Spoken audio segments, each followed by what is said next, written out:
Over the next 3 hours, it's your chance to talk to author and syndicated columnist Mark Steyn. The theater critic turned political commentator will discuss free speech, America's debt, and the growth of Muslim populations in the West. Mr. Steyn's best-selling works include America Alone and his 2011 release, After America. And Mark Steyn, in your 2006 book, America Alone, where did that title come from? I ought to confess that that title came from the publisher, from my editor at Regnery, a gentleman called Harry Crocker.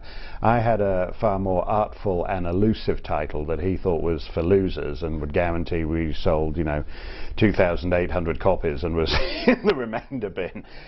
He thought America Alone was a hit title, and he proved right on that. And what was your original title for it? Oh, I'm keeping that to when I'm a multi-bazillionaire and I can afford to indulge myself by writing books with oblique, elusive titles that sell 2,400 copies. I'm going to revive it. What is that book about? Well, the book by my original title was on the same theme as America Alone.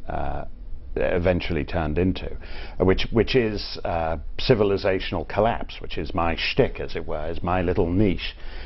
And I think that what a good editor does, which is what Harry did for me at Regnery, is he identifies what your unique selling point is, and he gets you to focus on it. And he says, no, all this tap dancing around the issue in the first 50 pages is a waste of time. Get rid of that. Go straight in on this, and that's the book. And he was right on that. He was right on that. And you write in America Alone, The End of the World as We Know It, it's hard to deliver a wake-up call for a civilization so determined to smother the alarm clock in the soft, fluffy pillow of multiculturalism and sleep in for another 10 years. The folks who call my book alarmist accept that the Western world is growing more Muslim, but they deny that this population trend has any significant societal consequences. Yes, that's true.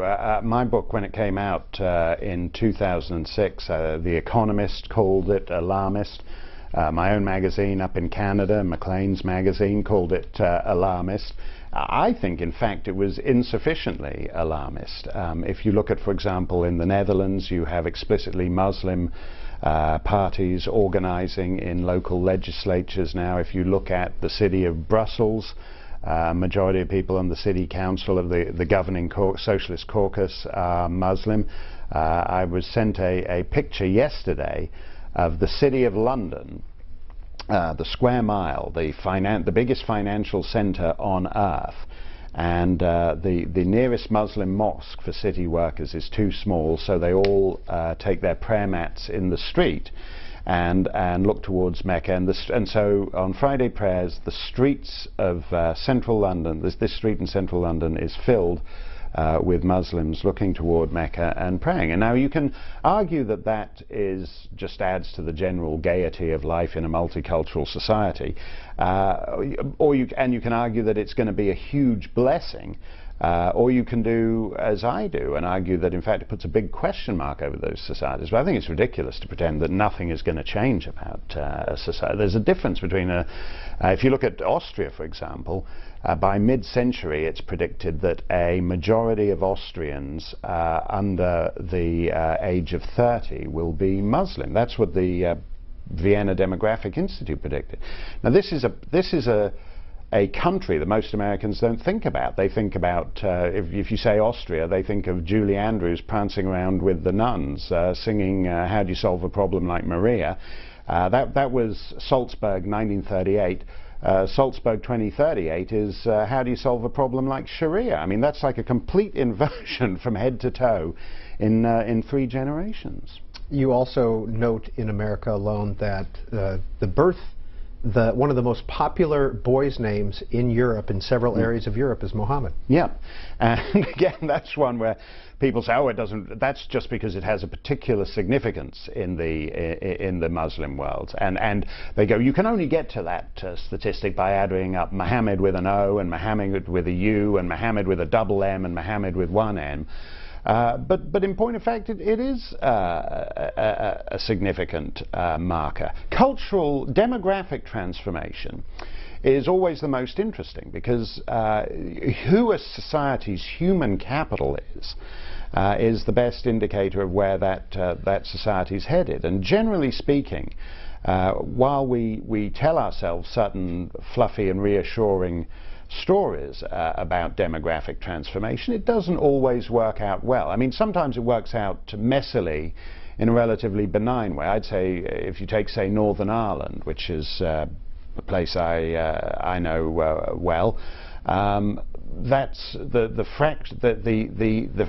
fractiousness between what Catholics regard as a native population and an imposed Protestant population still linger hundreds of years after. If you look at Fiji, where the British brought in Indians, an Indian population, to be their civil service and mercantile class, Fiji has decayed in the last couple of decades, tragically, into a bicultural ruin. So demographic transformation is always, I think, the most fascinating element of society. Why should we care, though? So what? Well, if you put it in those terms, then we shouldn't care. It's just something that happens, but it never happens entirely naturally. I mean, for example, if you look in the southwest United States, where cities that were, if you take certain cities on the edge of California, on the edge of Los Angeles, for example, that were had a conventional post-war demographic and have now become 90 to 95% Hispanic. This is a demographic that wasn't even in the 1960 US Census. That's actually a big transformation in a fairly short space of time, and it has consequences. Now, when you put the why do you care question, I think I say in America alone, that's the benign view, that people think it's like, we were talking about Broadway just before we went on air. That's like the David Merrick production of Hello, Dolly, which he had Carol Channing in, and then he had Ginger Rogers in, and then he ran out of these sort of brassy, middle-aged, blonde broads, and so he put Pearl Bailey in the lead and made it an all-black cast. It's still Hello, Dolly. The songs are the same, the script's the same. It's just that it's Pearl Bailey and an all-black cast. And people think that's what happens. That if you have a Muslim Netherlands or a Muslim Britain, that it will, you know, the Muslim Britain, there'll be fewer pubs. The pubs will have to close, but essentially it will basically still be the same. And I don't think that's, no serious person would argue that, I think. On the cover of the new paperback, or the relatively new paperback version of America Alone, there's a little sticker that says, soon to be banned in Canada. That's right. I was, as I mentioned, I write for Maclean's magazine up in Canada, or I did at the time, which is like the combination of Time and Newsweek combined up in Canada. It's the dentist's waiting room magazine. No offense to dentists or to my friends at Maclean's. They published a big cover story from the book, and the Canadian Islamic Congress took against it and filed 3 human rights complaints in the province of Ontario, the province of British Columbia, and at the Federal Human Rights Commission. And as a result of that, I've had the bizarre experience of finding my writing on trial in a courtroom in Vancouver, in which they flew in expert witnesses to discourse on the tone of the so-called tone of my jokes. Were my jokes merely in poor taste, or were they actually criminal? And they flew in, they flew in one of these, an expert witness from Philadelphia and a so-called expert witness from Toronto and all that. And it was fascinating. I mean, I'm flattered to be on this show and to be discussing my oeuvre for 3 hours, but no disrespect, Peter, when it actually becomes the subject of a criminal trial in a Vancouver courtroom, I thought that was a kind of big, I thought the kind of literary criticism elements of the case were as absurd as anything else there. What's the CIC and the Human Rights Commission in Canada? Well, the CIC is the Canadian Islamic Congress. I mean, one of the other interesting features of the demographic transformation is, I mean, that's a reasonable name. I find there's something called the, I think, the Supreme Islamic Council of Canada, or the Islamic Supreme Council of Canada, which always sounds slightly less friendly to me. I may do them an injustice. I used to be on the mailing list of the Supreme Islamic Council of Ireland, who were rather agreeable, in fact. They were rather agreeable correspondents. I don't know what Eamon de Valera would have made of it. I mean, I don't quite, or Michael Collins, I don't quite see the point of fighting to throw off the hated English oppressor if a couple of decades later the Supreme Islamic Council simply sets up shop in Dublin. But be that as it may, the Supreme Islamic Council of New South Wales down in Australia, I was also on their mailing list for a while. But they basically, I think a lot of these groups are concerned to put Islam beyond discussion. It's not even a question whether you say good things or bad things. In essence, in Muslim countries, Islam is beyond discussion. And I think it's a fascinating topic to discuss, and you should be allowed to discuss it. And so these fellas filed human rights complaints. In Canada, Canada does not have a First Amendment, and so speech is policed by state bureaucrats. Which I think is an obnoxious idea, and I'm glad to say that since my case came along, we have managed to get Section 13, which is the relevant part of the Canadian Human Rights Code, actually kind of put on hold. They're not kind of a judge ruled that the Supreme Court should take some view of whether this was even constitutional or not. But in the meantime, he wasn't going to apply it, and he essentially made the law unenforceable. And I think that's a good thing. I'm interested in free speech. I don't begrudge it. I run into all kinds of crazy opinions every day of the week, including right here on C-SPAN. I don't agree with them, but I don't want to criminalize them, and that's all I ask for my opinions too. Are your books, Mark Steyn, allowed to be sold in Canada now? Yes, they are. They are. I'm glad to say, still available in Canada. By the way, that soon to be banned in Canada is actually not merely a book tease. The statutory penalty, had the Canadian Islamic Congress won their case in British Columbia, would have been a lifetime publication ban for me on anything that on writing on anything to do with Islam, Europe, demography, terrorism, any of these issues. I could conceivably still have been the ballet critic of the Winnipeg Free Press, but had someone been offering Islam the ballet, had the Royal Winnipeg Ballet been offering Islam the ballet for their Christmas season, I would have had to recuse myself. So it was a lifetime publication ban, which is no small thing. How well do your books sell up there? Well, I'm glad to say America Alone was #1 bestseller. In fact, I think a lady, I hope I'm not giving anything away, but as you know, Regnery's books are very focused on American politics, and one of the ladies at Regnery said, "Well, you're basically our entire Canadian branch office." So it was a very successful. It was a successful title up there. So, Mark Steyn, how did you get from 2006 and America Alone to your most recent book, 2011, After America, Get Ready for Armageddon? Well, my book, America Alone, argued that the other half of the Western world, essentially Europe, was putting itself out of business due to this combination of demographic weakness and the social democratic state. In other words, it had an upside-down family tree, unsustainable entitlements. Now, for example, in countries like Greece and Spain, where you have a fertility rate of 1.3, people say, what does it mean? It means basically that 4 grandparents have 2 children and 1 grandchild. And once you do that for a few years, it becomes very difficult for you to continue to pay your lavish pensions and benefits in a country where people retire at 52 or 53. The whole thing is, you basically, on any reasonable measure, those countries are insolvent. I argued my case so effectively in America Alone that basically in 2008 the great people of the United States voted to sign up for the same program supersized under Obama and the Democrats. And I think the great clarifying thing in the last 2 years is that more and more people understand the stakes. America is spending itself off the cliff on a scale that few nations have ever attempted. And you write in After America that you cannot wage a sustained ideological assault on your own civilization without grave consequence. We are approaching the end of the Anglo-American moment and the eclipse of the powers that built the modern world. Even as America's spendaholic government outspends not only America's ability to pay for it, but, by some measures, the world's, even as it follows Britain into the dank pit of transgenerational dependency, a failed education system, and unsustainable entitlements, even as it makes less and less and mortgages its future to its rivals for cheap Chinese trinkets, most Americans assume that simply because they're American, they're insulated from the consequences. Yes, and I talk about the Anglo-American moment there because I'm trying to frame it the way the rest of the world sees it.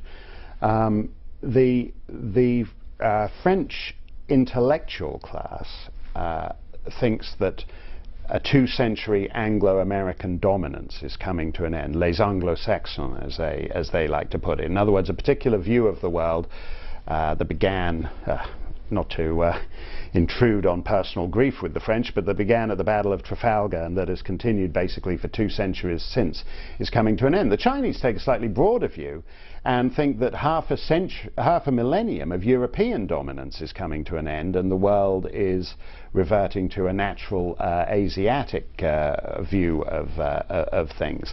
And I think that's not a view, whether on the American left or the American right. That's not really how Americans look at what happened. I mean, I think the 1950 American moment, which we're at the tail end of, the 1950 American moment, America emerged from the Second World War, was really the only developed nation whose factories and manufacturing hadn't been bombed to smithereens. And so it had a unique dominance. And as Europe recovered, and as China and then India and Brazil got in the kind of capitalism game and the global trade game, America still thinks of itself in the sense of that 1950 moment, but it was just a moment. And it was also, as I say in the book, it's like the smoothest transfer of global dominance in history. Roosevelt extracted a very tough deal in return for propping up the British Empire after the fall of France. And if you look at in a sense, Britain mortgaged its global networks to the United States. That's why there was a US base in Bermuda. That's why you have NORAD in Cheyenne Mountain, where Canadian officers sit next to American officers. That's where the ANZUS alliance in Australia, New Zealand, the United States, that countries, Britannia's lion cubs, who once, before the Second World War, what mattered was getting a good hearing in London. What mattered after the Second World War was getting a good hearing in Washington. This is the smoothest transfer of global dominance in history, from Britannia to her greatest, if somewhat prodigal son. And it's so smooth that nobody even thinks of it as such. People think of it as just a sort of natural phenomenon. It wasn't.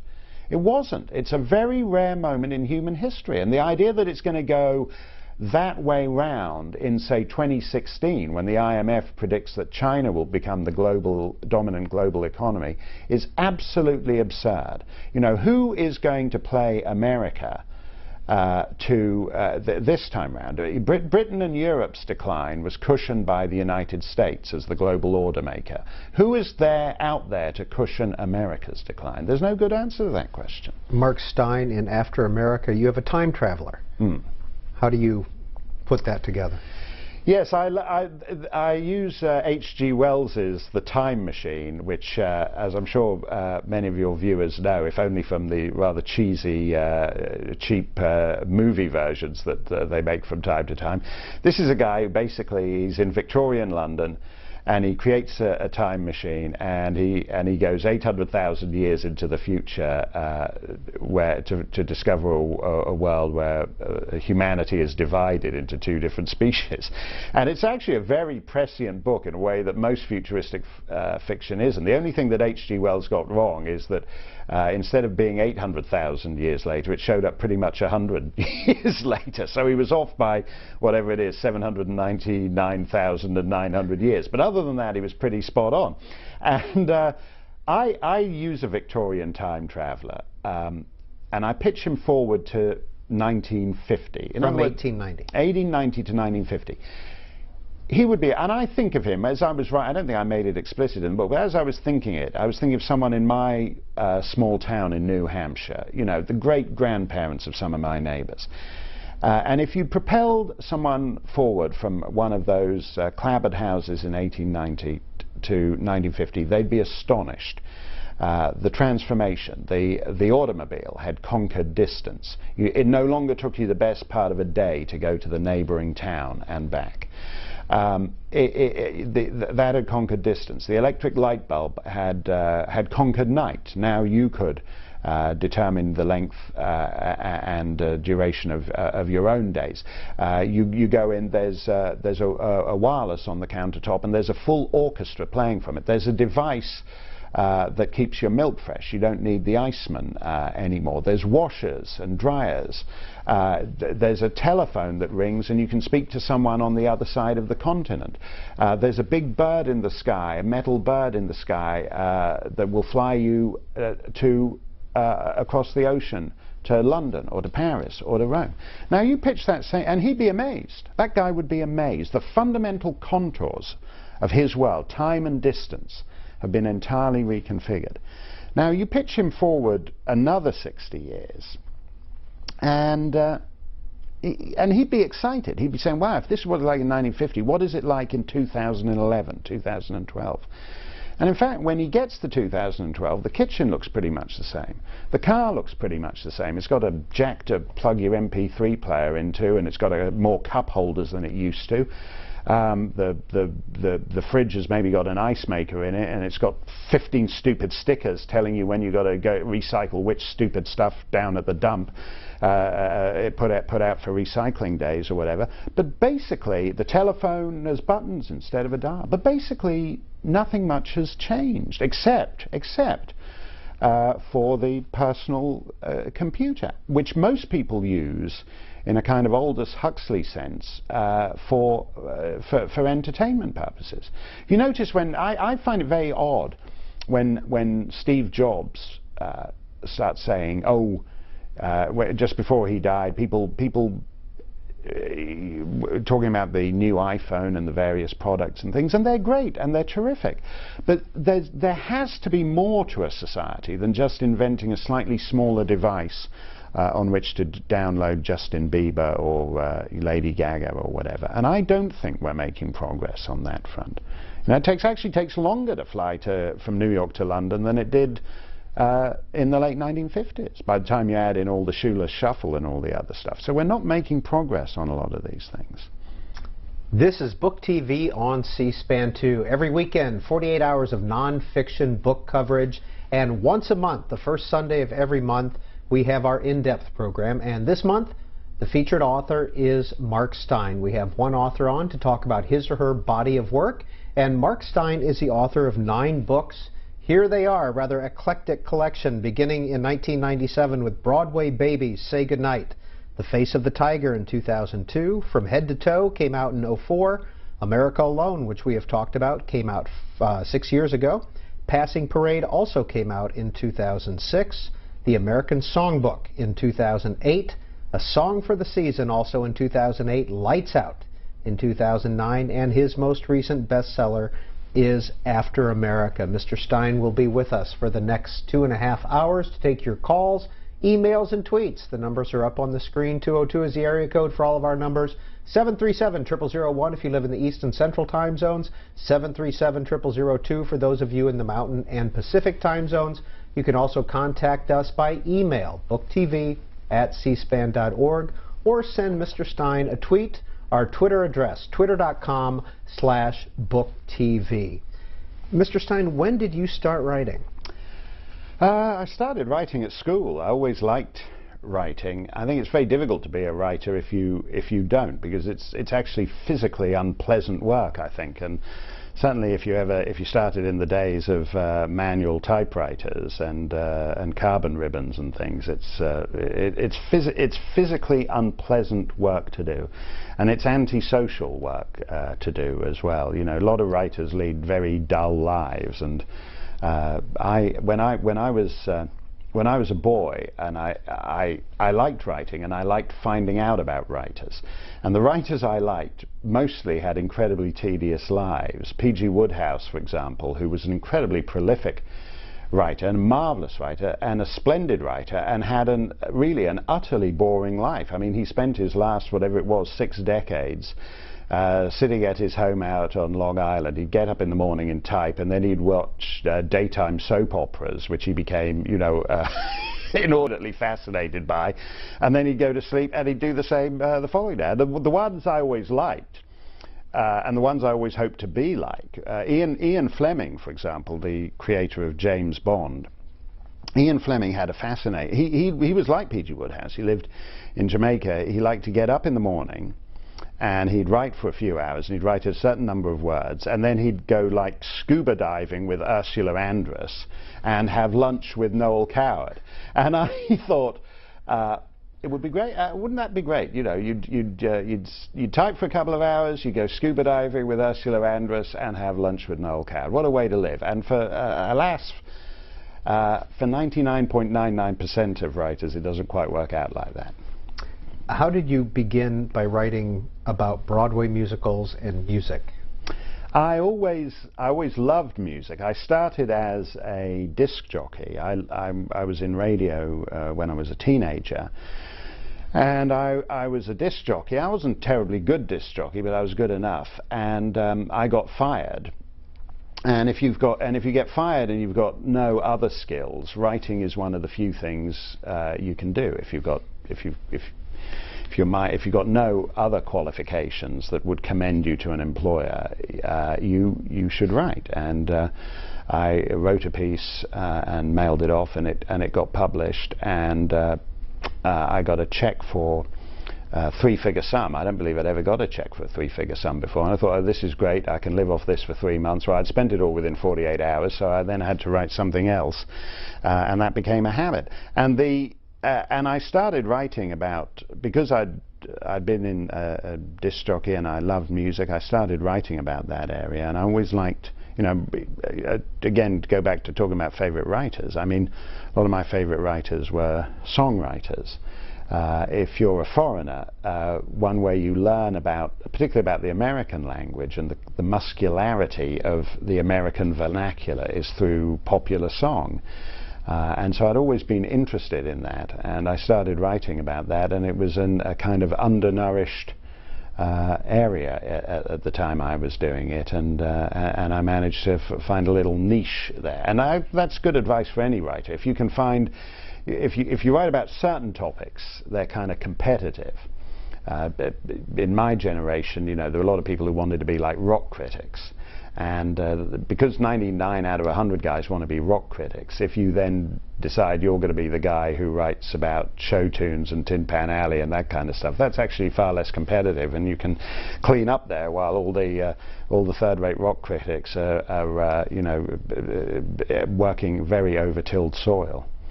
How do you transition from Broadway to current events and politics and demographic changes? Well, I wouldn't have, really, if all was going well. I started writing about show business type topics, and I started then doing TV and movie criticism, and after a while, observant editors start to see that you've got like a kind of, you'll write about the political subtext of a movie or something like that, and you start to make an interesting political point somewhere when you're, I don't know, you're reviewing Schindler's List or something like that, and you get moved into that sphere. But I don't, in my heart of hearts, I think almost, and particularly since the internet came along, I do think, in a way, almost anybody can comment on that kind of stuff. I mean, you don't really need to. I think there's a difference in journalism between, you know, you can't wing it as a ballet critic.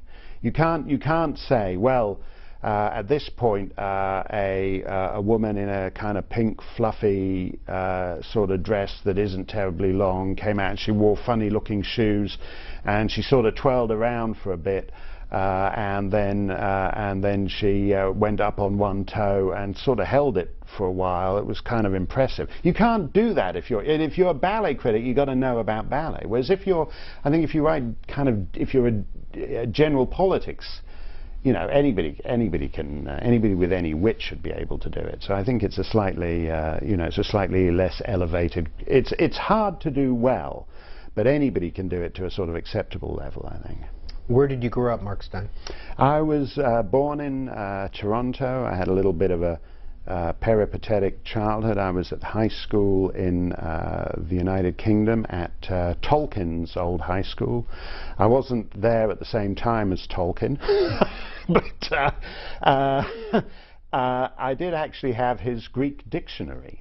And I'm always I got briefly, you know, like anybody who lives in small town New Hampshire, I take an interest in school board politics, and I'm always amused when teachers come and say, oh, you know, we're using some of the same textbooks we were using in the late 1980s, as if the laws of physics have changed in the last 20 years. Well, I had J.R.R. Tolkien's old Greek dictionary, which he'd had several decades before me and was still going strong. So Tolkien did better than me. He got into the movie business and cleaned up, but I'm kind of somewhere in the lower ranks of impressive alumni from that institution. How did you get from Canada to schooling in England to New Hampshire and conservative politics? Well, to answer the conservative politics and the New Hampshire, that's an interesting. I was on an overnight train, Amtrak, from Montreal to New York, and it broke down halfway. And they threw us off the train, and after a while they sent a van to collect us in the cold and took us to an inn. And I drew the curtains in the inn and thought, wow, it's actually quite nice around here. And I went to, I thought New Hampshire I hadn't really thought about. And I certainly hadn't thought about it in political terms, and I went into a realtor's intending to buy a little ski condo, maybe for a couple of weekends and a week over Christmas. And in the classic disastrous real estate story, I came out 20 minutes later with a 200-year-old farmhouse that needed 200 years worth of work doing on it. And I loved it. I still love that farmhouse, and I love the land. And that's what I fell in love with. But what was interesting is that as I sort of got into the rhythms of my town, I came to appreciate what Tocqueville appreciated, which is that the New Hampshire system of town government, as he said, is the best system of government known to man. So I came there for the beautiful white mountains and the beautiful lakes and streams and the quaint clapboard houses. But what I really loved was the system of town government. And the first time I went to town meeting, and I sat there, and there was a proposal, I think, to build a $500 fence round the town dump. And some old coot in plaid stands up and he says he doesn't really think we need a $500 fence. We could easily get by with just a $300 fence. And everyone talks about it for an hour, and they compromise and vote for like a $360 fence. And I thought that was a fantastic system of government. Where it breaks down is when you get, obviously, to the $16 trillion of debt nationally. People tend to say, whoa, the same old plaid-clad coot who would argue for an hour about beating the $500 fence to down to $340, somehow accepts that $16 trillion is way above his pay grade, and you should just let, it doesn't really matter if you add 3, 6, 9 zeros to the end of that, because it's all in cloud cuckoo land to him. And so I wish we could find a way to apply the level of scrutiny of New Hampshire town government to the national budget. But that's really what it is. I came for the hills and lakes and stayed for the politics. Mark Steyn is our guest here on Book TV on C-SPAN 2, and the first call up for him comes from Carlene in Newton, Massachusetts. Hi, Carlene. Hi. Mark, I would like you to talk a little bit about, a little more about American decline, and do you think that means that the United States has now must share the wealth that it's had a dominance over for the last 50 years? It has to share that wealth more with the rest of the world?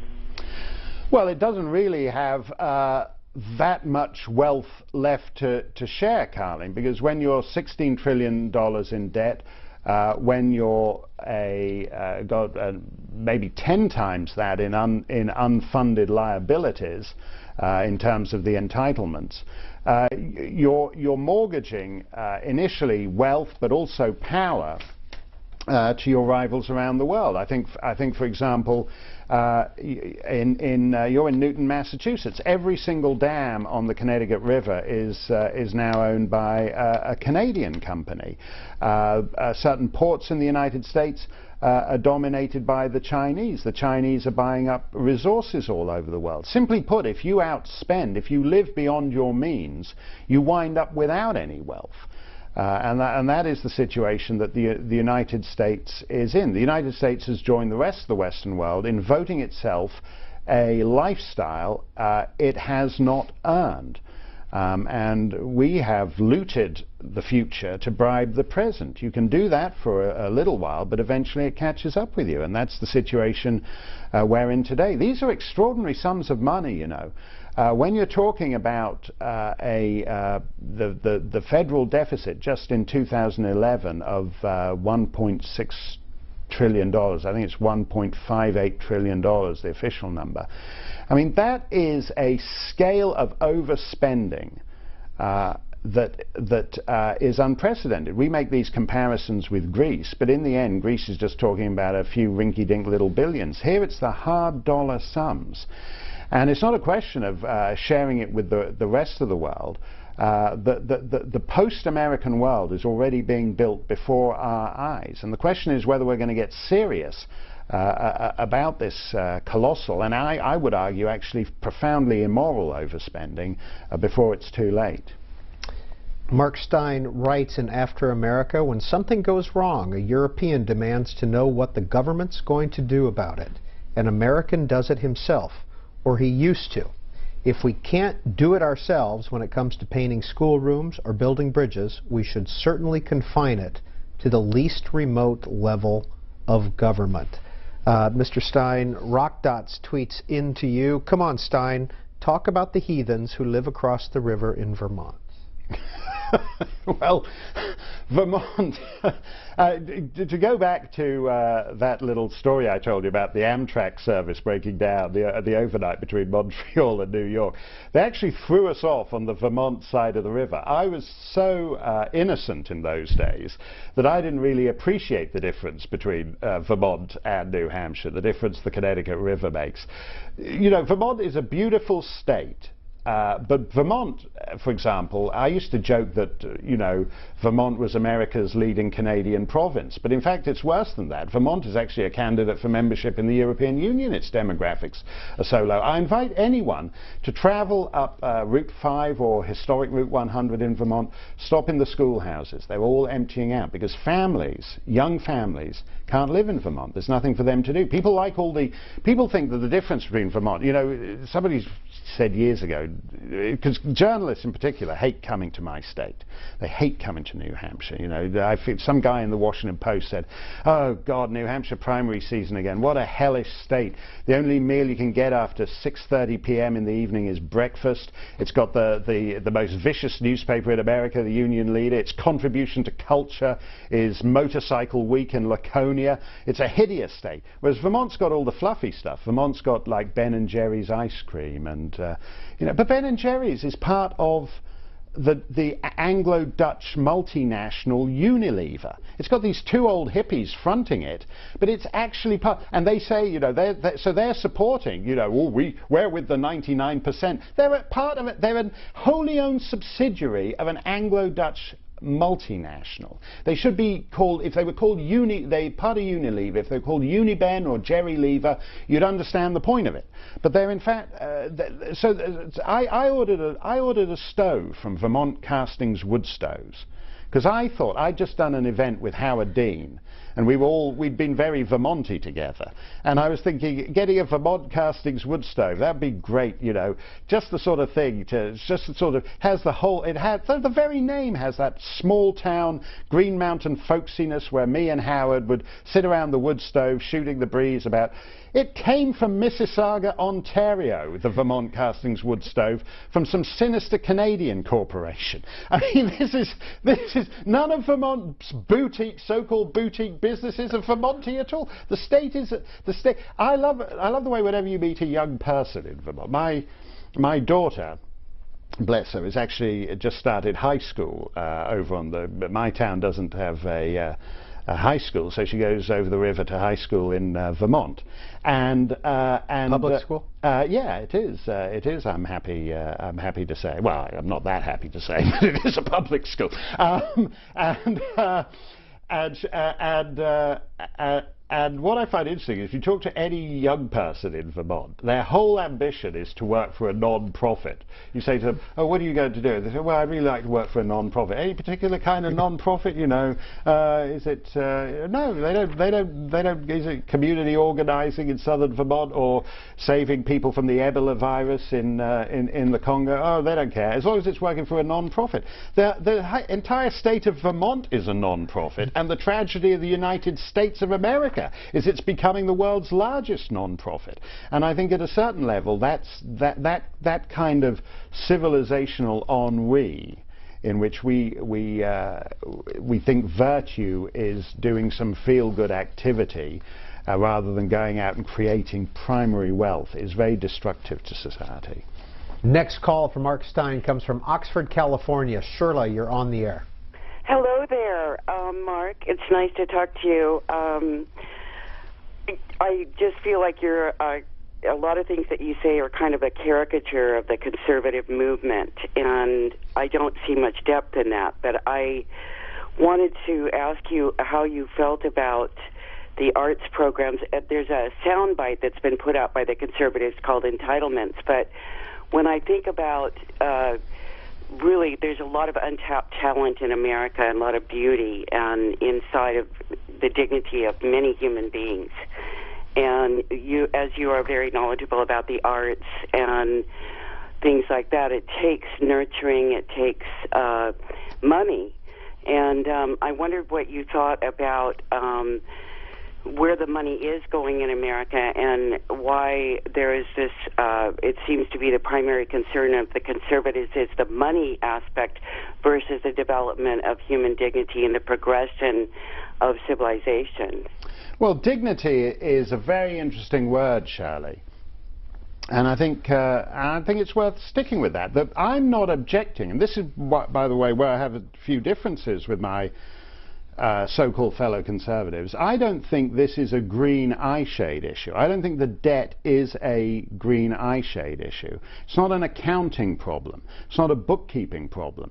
It's not something you give to H&R Block to solve. The brokenness of America, the fiscal brokenness of America is merely a symptom. The underlying problem, I think, is that we would not be in this situation, nor would many other Western countries, if it weren't for the kind of people we are. That's actually far more. That's a fairly obvious point, but I think it's one worth making. Angela Merkel, the Chancellor of Germany, every time the Greeks spend their latest bailout and come to her and say, okay, we've spent that, we need some more of your money, please. Angela Merkel understands that at a basic level, the problem in Greece is not the Greek finances, but the Greek people.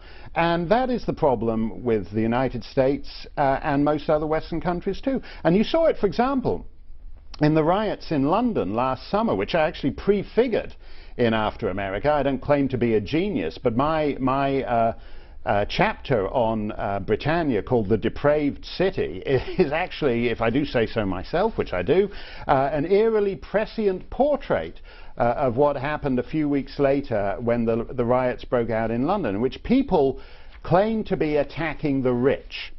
And by the rich they meant the guy, often an immigrant guy, often a Hindu or a Muslim, who gets up in the morning and goes to work and opens the corner store and stands there at 6 in the morning and works at that store till 9 in the evening. These guys trash those stores. They smashed them. They rampaged through them. They set them alight. And they didn't mean, when they said they were, quote, the rich, unquote, they didn't mean they were rich. They're not rich in any kind of Warren Buffett sense, or even a tenth or a hundredth of that. What they meant is that they got up and went to work in a way that these people rioting in the streets had no need to. These were people who were the children of dependency, who had been marinated in dependency all their lives. And to come back to that word you used, dignity. Dignity is implicitly connected with somebody supporting themselves, doing a job, finding self-worth in that job, building a home, supporting their families. That is where dignity arises.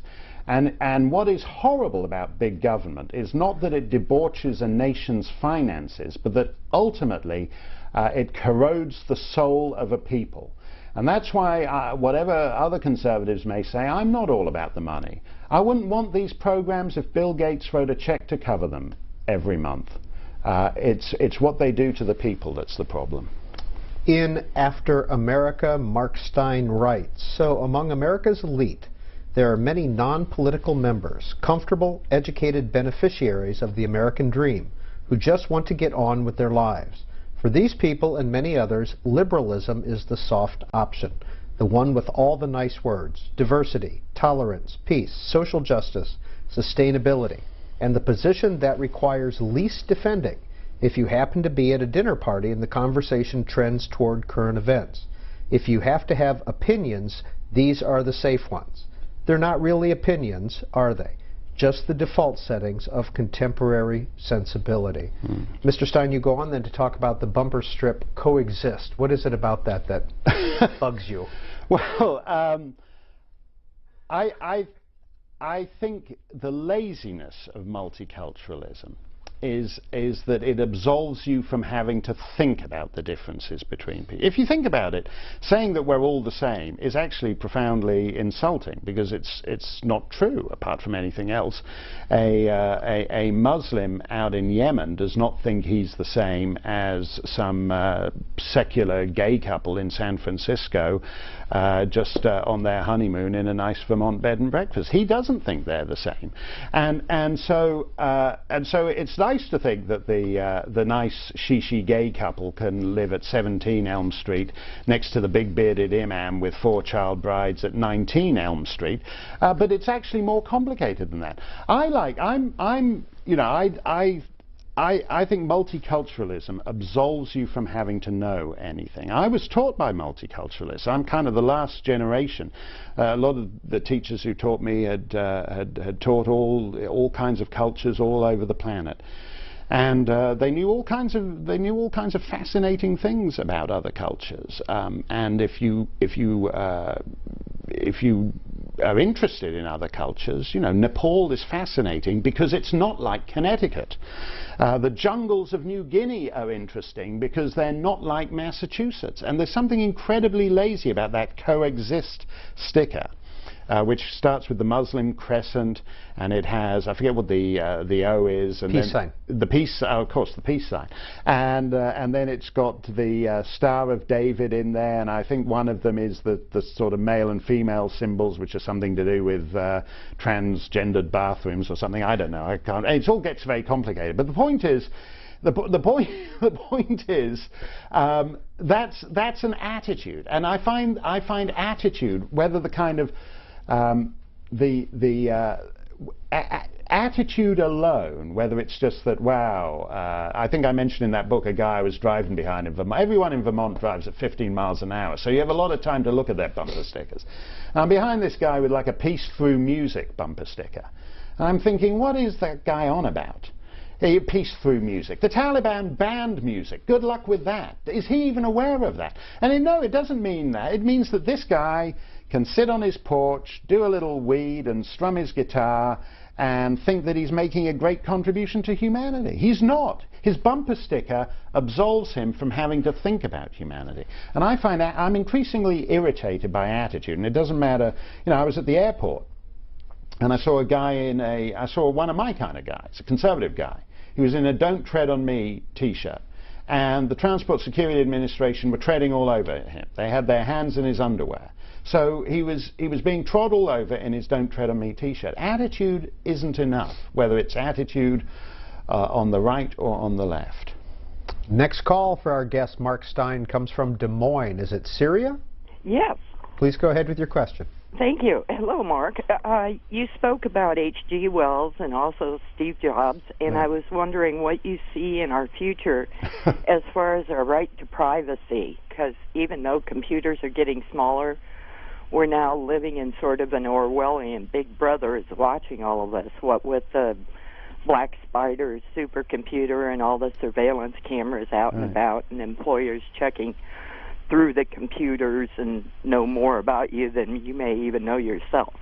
Yeah, I'm inclined to agree with that. I regret to say even the C-SPAN building asked for picture ID as I attempted to gain access to the building, and it's very common in our world. And I write about that a bit in After America, because I think we're actually bifurcating into two different societies. I'm always astonished at the number of government numbers and picture ID you have to give for even routine transactions in society today. The idea that it always amuses me when you're at Radio Shack and somebody's buying a $70 radio, and the guy asks for the Social Security number, and they give the number.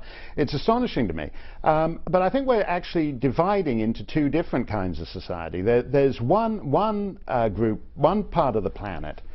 Everything is known about them. You mentioned the security cameras. They're big on this closed-circuit television in the United Kingdom. If you notice them, they're all over London. By some measures, Britons, as they go about their daily business, are more photographed than any other people on the planet, except the North Koreans. It's an astonishing thing for a land that was once the crucible of liberty. And at the same time, there's another world, if you go to Waziristan or Somalia or Sudan, where nobody knows anything. There's no records. There's no... the Pentagon will send an unmanned drone over there and drop a bomb on some village, and if they're lucky they'll get the right people, or they might just get a couple of guys who have a similar name to the people they were trying to bomb. Those people are entirely off the grid, as my New Hampshire neighbours would say. So you have these highly surveilled people in the United Kingdom, and then people who are entirely off the grid in Waziristan and Somalia and what have you. And I find it then interesting, if you apply that model to California. In California, if you're in the lawful, legal part of the community, you're basically living as they are in London under the closed-circuit television code. You need permits for everything in California.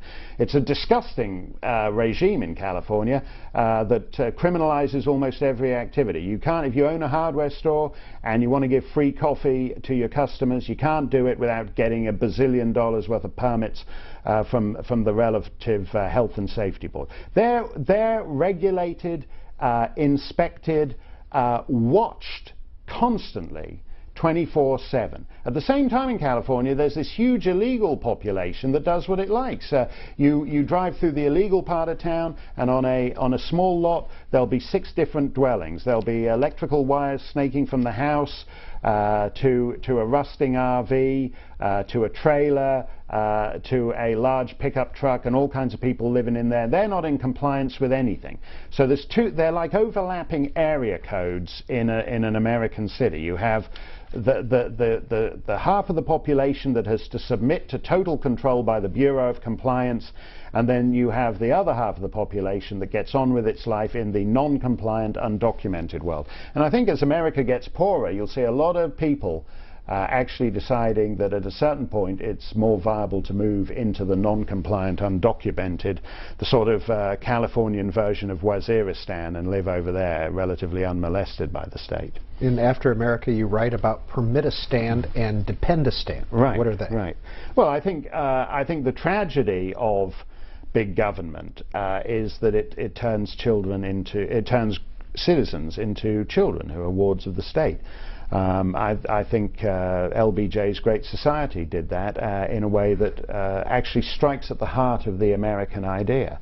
What was attractive to America in the 19th century, if you were a peasant in the 14th century Poland, you were a peasant in 19th century Poland, and the way to bet was that you'd be a peasant in 24th century Poland. So instead you got on a boat and you came to Ellis Island, and you lived in a tenement on the Lower East Side, but your kid moved uptown, and your grandkid went to college and got a nice place out in Westchester County, and then your great-grandchild got mixed up with Robert F. Kennedy Jr.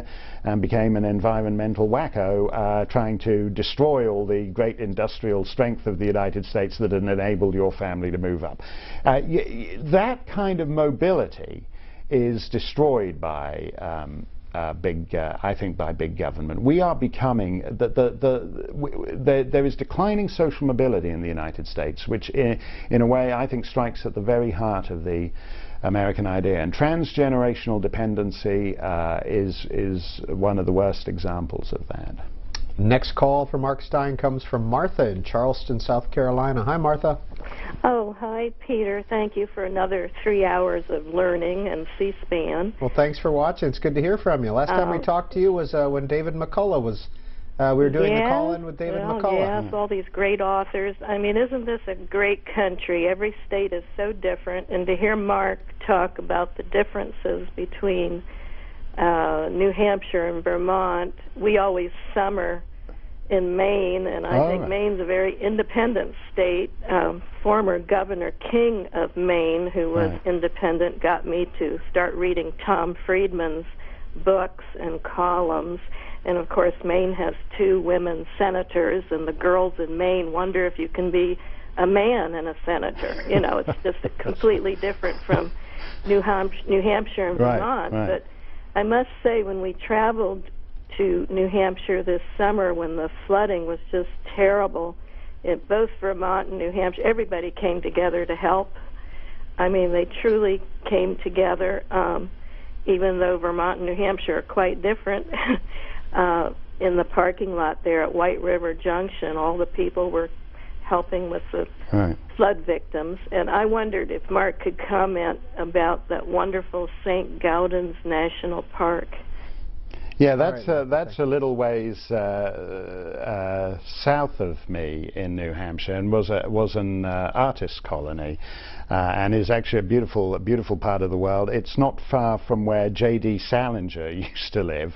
I doubt very much that J.D. Salinger ever did 3 hours with Peter on In Depth, because he was a recluse, and what I always found so odd about that was that everybody knew where he was a recluse in New Hampshire, and like everybody knew where he lived. You know, they might as well have had a sign on the interstate exit, you know, recluse land exit 9 or whatever it is. And but you know, you were talking about the community thing in New Hampshire and Vermont, and I would like to believe that.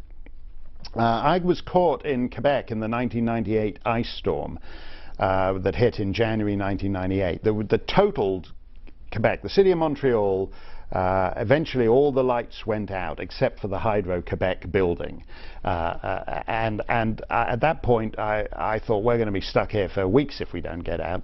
And we all climbed into the car and snaked our way south to the Vermont border post, tiny little Vermont border post, where the lights were on. You know, God doesn't know.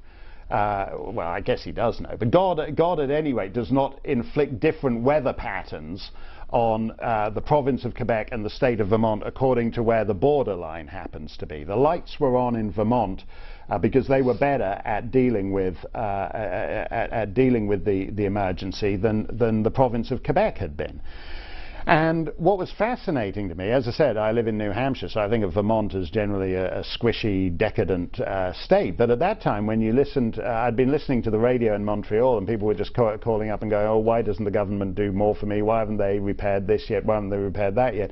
And the Vermont radio stations, by contrast, were full of all this practical advice on how you could, how you could take steps to get, if you had no running water, the things you could do to clear ice blockage off the roof and all this kind of thing.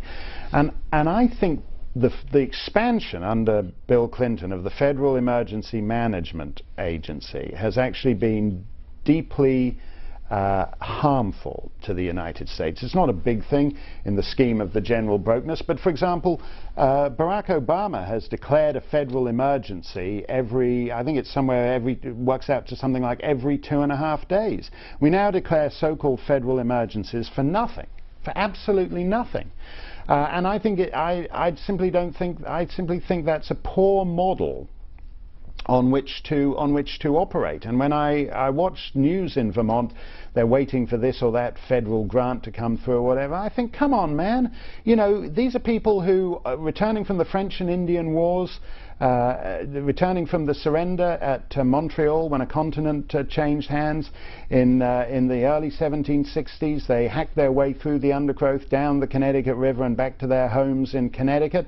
And on the way they decided this was great land, and they applied for town grants, and they were granted them by the colonial governor, and they cleared land and they built homes and they withstood tough, grueling winters. One of my neighbors, her great whatever, was the first miller in town, and he dragged his mill wheels up the frozen Connecticut River from Connecticut to his new home in New Hampshire, and then built a mill in New Hampshire in a brutal winter in 1765, I think it was.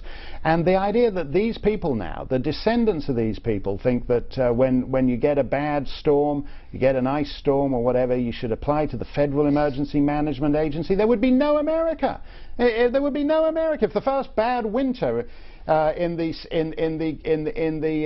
New England colonies, they'd send a complaint back to London saying, why hasn't King George's ye olde Federal Emergency Management Agency done anything for us? There wouldn't be no America. It's not healthy, this stuff. Martha also mentioned Tom Friedman, and I'm not sure you share her opinion of Tom Friedman. I just want to read a little from After America. Talking about globalization. To its worshippers, globalization is some kind of mysterious metaphysical force that's out there remaking our assumptions about the planet. May the force be with you, because if it's not, you're just a Squaresville daddy-o receding in the rear-view mirror of history. The high priest of this cult is the New York Times in-house thinker and beloved comic figure Tom Friedman. Hardly a week goes by without the Times' most frequent flyer filing from a state-of-the-art departure lounge on the other side of the planet, marveling at its complimentary Wi-Fi, light rail link, and the way his luggage was brought in by cheery native bearers in traditional dress, playing some raucous Abkhazi Nauruan hybrid of gangster rap on an affordable new X-Pod iBox you can wear under your sarong, made at a state-of-the-art plant by a small Uyghur startup backed by a Herzogovine hedge fund. All of which makes a forlorn contrast with the scene that greets him when he lands back at Newark. Right. Now this is like journalism 101. You never write. When you're a global traveler, when you go around, you're never supposed to write about what the taxi driver says to you, right? If they fly you in, if your newspaper flies you into to southern Sudan, and you land and you get in the cab, you're not meant to write about what the cab driver says to you. You're meant to go beyond that. That's what they paid you for. And you're not meant to write about the departure lounge. And Thomas L. Friedman is in the happy position of his highly successful post at the New York Times of like jetting around the world. He proposed a peace plan to King Abdullah of Saudi Arabia a few years back, and King Abdullah, who knows how to flatter the New York Times guy, said, "Well, that's quite coincidence. That sounds just like the peace plan I've got in my desk." So he flies around. He goes to see King Abdullah. Then he goes to the airport. He flies on to see the Sultan of Brunei. Then he flies on and he goes to see Putin in Moscow. So he's spending most of his time in airport departure lounges. And his whole and actually there are some fairly spectacular airports around the world. And Tom Friedman's point is that when you're in Singapore or Hong Kong and you fly back to LAX or Newark, as Thomas L. Friedman always says, it's like flying from the Jetsons to the Flintstones. This is his preferred pop cultural analogy. This is also Writing 101, by the way. It's often a good way when you're dealing with complex issues to find a pop culture analogy that will make it easier for people to understand. But the trick is not to use the same one over and over, which is what Thomas L. Friedman does with his Jetsons and Flintstones. He said in fall of 2001, after Afghanistan, he said, in Afghanistan, the Taliban were the Flintstones and America were the Jetsons, and the Jetsons always beat the Flintstones. Actually, that's not true. You know, anyone who you know what the Flintstones and the Jetsons are, don't you, Pete? I mean, but the Flintstones are the classic. The Jetsons are the sort of cheesy knockoff with a bit of space age, with a bit of a space age gimmick attached to it. And where the limitations of metaphor kick in very early is that in Afghanistan right now, America, the Jetsons, are desperate to get out. And the Taliban, the Flintstones, know all they have to do is bide their time, and all will be theirs. In Afghanistan, the Flintstones are beating the Jetsons. It's not as simple as that all-purpose pop culture analogy. Our live conversation with Mark Steyn continues. We have about 2 hours left in our program, and we'll be right back.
Here's a look at some of the books that are being released this week.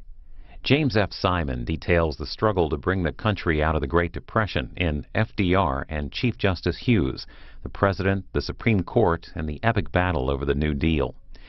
In Killing the Messenger, a story of radical faith, racism's backlash, and the assassination of a journalist, award-winning investigative reporter Thomas Peale tells the story of murdered journalist Chauncey Bailey in Oakland, California in 2007. Pulitzer Prize-winning journalist and first-time author Catherine Boo examines families in a struggling city in Behind the Beautiful Forevers, Life, Death, and Hope in a Mumbai undercity. In Latin Lessons, How South America Stopped Listening to the United States and Started Prospering, Hal Weitzman, Financial Times Midwest Bureau Chief, examines the diminished role the United States is playing in South American trade and argues that the relationship needs to be re-established. Natalie Dykstra takes a look at why the wife of American historian Henry Adams decided to take her own life in Clover Adams, A Gilded and Heartbreaking Life. Look for these titles in bookstores this week and watch for the authors in the near future on Book TV.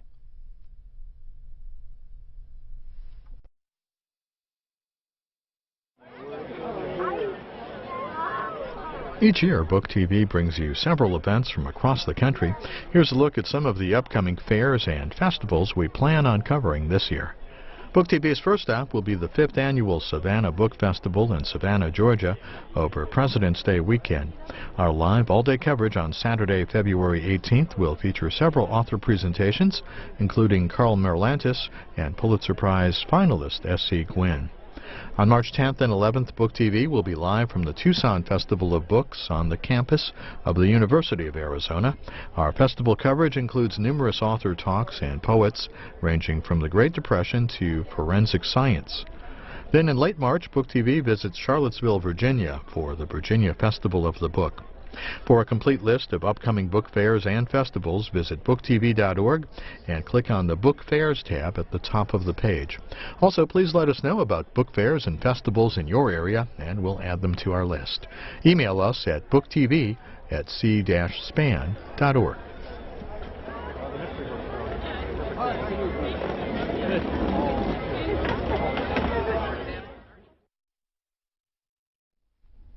And we are back live with Mark Steyn on In Depth. We're going to put the numbers up on the screen. If you would like to call in and talk with our guest, author of 9 books, 202 is the area code, 737-0001. For those of you in the East and Central time zones, 202-737-0002. Mountain and Pacific, email booktv@cspan.org and Twitter, twitter.com/booktv. And we're going to start with San Jose, California. Mary, you're on with author Mark Steyn. Thank you. I'm a first-time caller, and this is going to be about Islam. Many years ago, an artist, Mapplethorpe, put a crucifix in a bucket of urine, and there was no Vatican reprisal. Synagogues are vandalized throughout the United States and other places, and yet there's no riots in Israel. And if you talk about burning the Koran halfway around the world, they start chanting death to America and burning effigies. There's televised beheadings. And so I guess, then they declare jihad, if a cartoonist writes some kind of cartoon about Islam or Muhammad. And so I guess my question is, why are we allowing ourselves to be so terrorized by these people, and why is this type of religion given preferential treatment around the world? Well, just to correct something you said there, that it was actually Andres Serrano who did the crucifix in urine. Robert Mapplethorpe was did the homoerotic photographs with the bullwhip, which Pat Buchanan, if memory serves, Pat Buchanan, when he ran for president in 1992 against the first President Bush, put in a spectacularly inspired attack ad with President Bush. It's the first time I've ever seen George H.W. Bush edited into a homoerotic video, and it was splendid stuff. But it was Andres Serrano who did the crucifix in urine. And as you know, when you do something like that, somebody did a play in which Jesus was gay and having an affair with Judas Iscariot, Corpus Christi it was called, by Terence McNally on Broadway a few years ago, and Catholics held up placards on the sidewalk.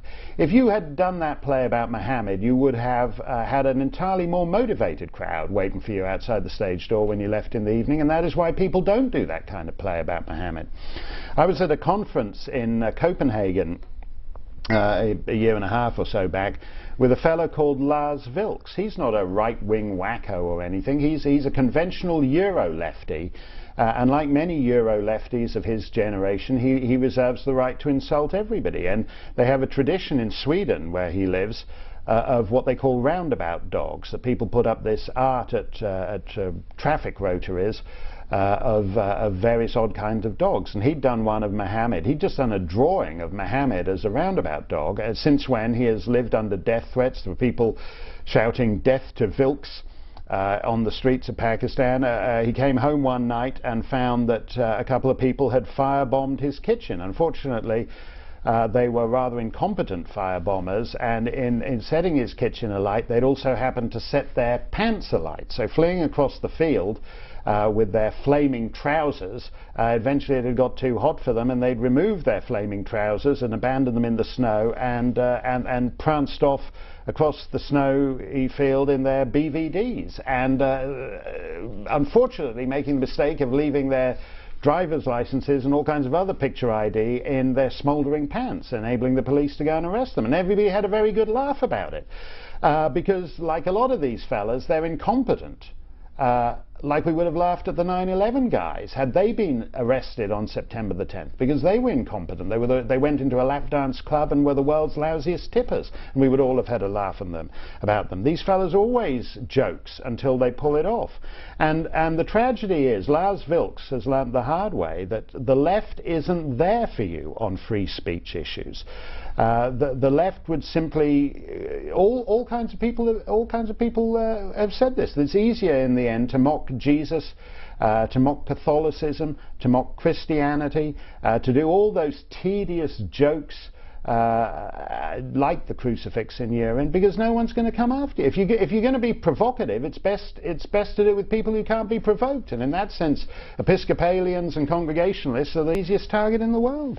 Susan Freiberg from St. Paul, Minnesota emails into you, Mr. Steyn. Would you talk about the role religious faith has played in your life, and do you believe civilizations can recover their moorings without a religious anchor? I was baptized a Catholic and confirmed an Anglican, and I currently am a member of a small American Baptist church, and I'm a kind of unassimilated immigrant as far as the American Baptist Church is concerned, because when all's said and done, I have a preference for the old Anglican hymns of my childhood. I regret what the Anglican Church has become. In fact, I think it's kind of sad and pitiful, but I still the Anglican hymns still stir me in a way that "How Great Thou Art" doesn't quite do it for me in the same way. As far as the broader point, I think I think it's very hard for any society to endure without some kind of transcendent purpose. All functioning societies are a compact between the past, the present, and the future. I don't think I'm the first to say that. Thomas Locke and Montesquieu and all kinds of people have understood that. It's not a particularly religious idea, but it's simply the fact that in human history, when it comes to that compact between the past, the present, and the future, religious societies are the best foundation for that. Just to go back to what we were talking about in Afghanistan, I have a line in After America. It's apparently an old Taliban saying, or not an old, a recent Taliban saying. They say the Americans have all the watches, but we have all the time. In other words, I don't know if it is a genuine Taliban saying. It sounds to me rather like a rather lame country song, but it might be a Taliban saying. And they have a point. In other words, they're taking the long view. And I think it's very hard to take the long view without religion. I mean, post-Christian Europe, for example, is fascinating to me. Post-Christian Europe, and I use that phrase not provocatively, I use that phrase actually because a European commissioner used it to me once when we were talking about the state of the European Union, and he called it post-Christian Europe in an approving sense. In other words, we've thrown off all that mumbo-jumbo and we are building the perfect society. And in a way they did, but just for one generation, because it has no transcendent purpose. And it's very difficult. Even atheists, if they think about it, honest atheists will understand that their life will be more agreeable in certain kinds of society than it would in if you ask the average atheist, he would rather live in a Judeo-Christian society than in the Soviet Union, for example. You have to have some kind of transcendent purpose, and it's very difficult without religion. Mark Steyn, R.S. Field tweets into you if you would talk a bit about George MacDonald Fraser and why he was an influence. Well, I think this was on my favorite authors or favorite books. Right, that we just showed. What I love about him is George MacDonald Fraser, for people who don't know, he's the author of the Flashman books. About 40 years ago, the late 60s, he got the inspired idea to take a minor character in the 19th century novel Tom Brown's Schoolboys, the bully, and make him the central figure in what was essentially a history of the British Empire up to the early 20th century. In other words, George MacDonald Fraser inserted Flashmen into the first Afghan war, and I think actually in one novel into the US Civil War, and into Madagascar, where he winds up having sex with the most notorious queen of Madagascar, and all the rest of it. So he did I guess a Forrest Gump type of thing, in that he inserted this character of his into all these real life situations. P.G. Wodehouse loved that series. He read the first book and he said something like, it was, you know, the great sigh of contentment when you know that a series is being born and you're going to love it, love every one of them. But what I learned about that, and the reason I like him, is because after the Afghan invasion, when everyone was suddenly an expert on Afghan, graveyard of empire, Pashtuns, Uzbeks, you know, they're all suddenly the dancing boys of Kandahar. Everyone's an expert on Afghanistan. And I loved going back and reading, which I hadn't done since I was at school, reading George MacDonald Fraser's first Flashman book, where Flashman winds up, and almost, as I think of it, particularly after 10 long years, 10 thankless years in the Hindu Kush, reading George MacDonald Fraser Flashman on the Afghans and the Afghan society makes more sense than reading 3 Cups of Tea or any of that. As a writer, I mean, the reason I mention him as an influence on the writer, he's beautifully specific. His ear for 19th century vernacular English is marvelous, and his eye for detail is brilliant. And I'm very, just to go back to my little riff when I was talking about ballet in the previous hour.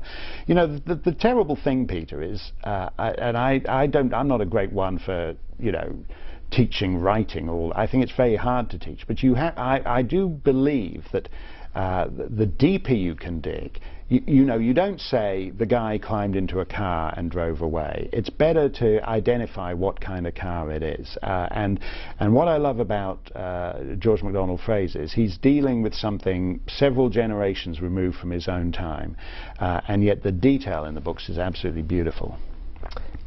In your book, Lights Out, Islam, Free Speech, and the Twilight of the West, you have a column in there about a speech you make where you say that Muslim is the new gay. What does that mean? Yeah, I was giving a speech at the Heritage Foundation, and somebody asked a question about what was a then new Canadian sitcom called Little Mosque on the Prairie, which, to go back to where we came in, I think is a hit title. I certainly think that's a great title. And I believe I said I hadn't seen the show, but my bet would be, I then said Muslim is the new gay. That's to say, I would bet the Muslims get all the best lines, like the way the gay characters do, the gay best friend does in an American sitcom or an American movie. Now, I'd said that because we were like in a room at the Heritage Foundation in Washington. And I said jokingly, oh, by the way, that's off, Muslim is the new gay. Oh, by the way, that's off the record. I want to make it home alive. And I hadn't realized the way it works these days is that the thing was being streamed live on the internet. And I had no idea. So it then turns up in the human rights complaint against me, the Canadian Islamic Congress, that among their complaints was that Steyn had said Muslim is the new gay. I then explained, well, you know, the point you're missing here, guys, is that I meant it as a compliment, which only made things worse, apparently. But I do believe that. I think Little Mosque on the Prairie is one of the sad aspects of our time is the effect of political correctness on comedy. I think Little Mosque on the Prairie is actually a great idea if you were honest about it. But if you do it in the way the Canadian Broadcasting Corporation does, whereby the Muslims are all the hip, cool characters, and the whites are just knuckle-dragging, inbred, stump-toothed prairie hicks, you're loading the dice and you're making real comedy impossible. And one of the depressing features about all the free speech wars that I've been involved in the last few years is actually people who congratulate themselves on their edginess and transgressiveness all the time, which is stand-up comedians, comics in general, are actually the biggest wimps of the lot. I think that's a kind of tragedy. One of the most hilarious, I'm not a great internet surfer, but one of the most hilarious types of sites is where some guy has made an allegedly homophobic crack in a comedy club, and then you go to a so-called comedy website where comedians discuss whether he should actually back down and apologize, agree to attend re-education camp or whatever. These comedians are ridiculous. They might as well be court jesters to Kim Jong-il in their view of the sort of transgressiveness and edginess of comedy. And it illustrates the point, I think, that it's very hard. Once the sort of counterculture becomes the establishment, it's actually very hard to have a genuine counterculture. But the po-faced, politically correct cravenness of stand-up comedy is actually very depressing, I think. Chad in Missoula, Montana, thanks for holding. You're on with author Mark Steyn. Thank you. It's been an honor and a pleasure listening to you, Mark. I've been enjoying your views on liberty, fiscal responsible government, and such, and I've been wondering, where do you stand on the Ron Paul phenomenon? And also, why is he reviled so much in circles of conservative commentary? Thanks. Well, I'm glad to have Ron Paul there on the stage and Ron Paul there in the debates, and I think he makes a contribution. I certainly think I enjoyed it marvelously the night of the New Hampshire primary. Mitt Romney gave his usual stump speech of platitudinous generalities. You know, I believe in an America where all Americans can be as Americanly American as America has ever been, or whatever it is. And then Ron Paul comes out and starts talking about the Federal Reserve and the gold standard and fiat money, and it's kind of impressive in a way. And the crowd is cheering.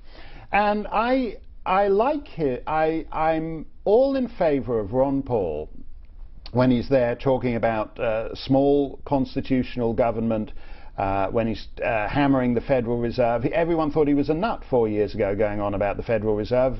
In 2011, the Federal Reserve bought something like 70% of the debt issued by the United States Treasury. Suddenly Ron Paul is looking a lot less like a nut on that, and there's a lot more people who share his views on the Federal Reserve.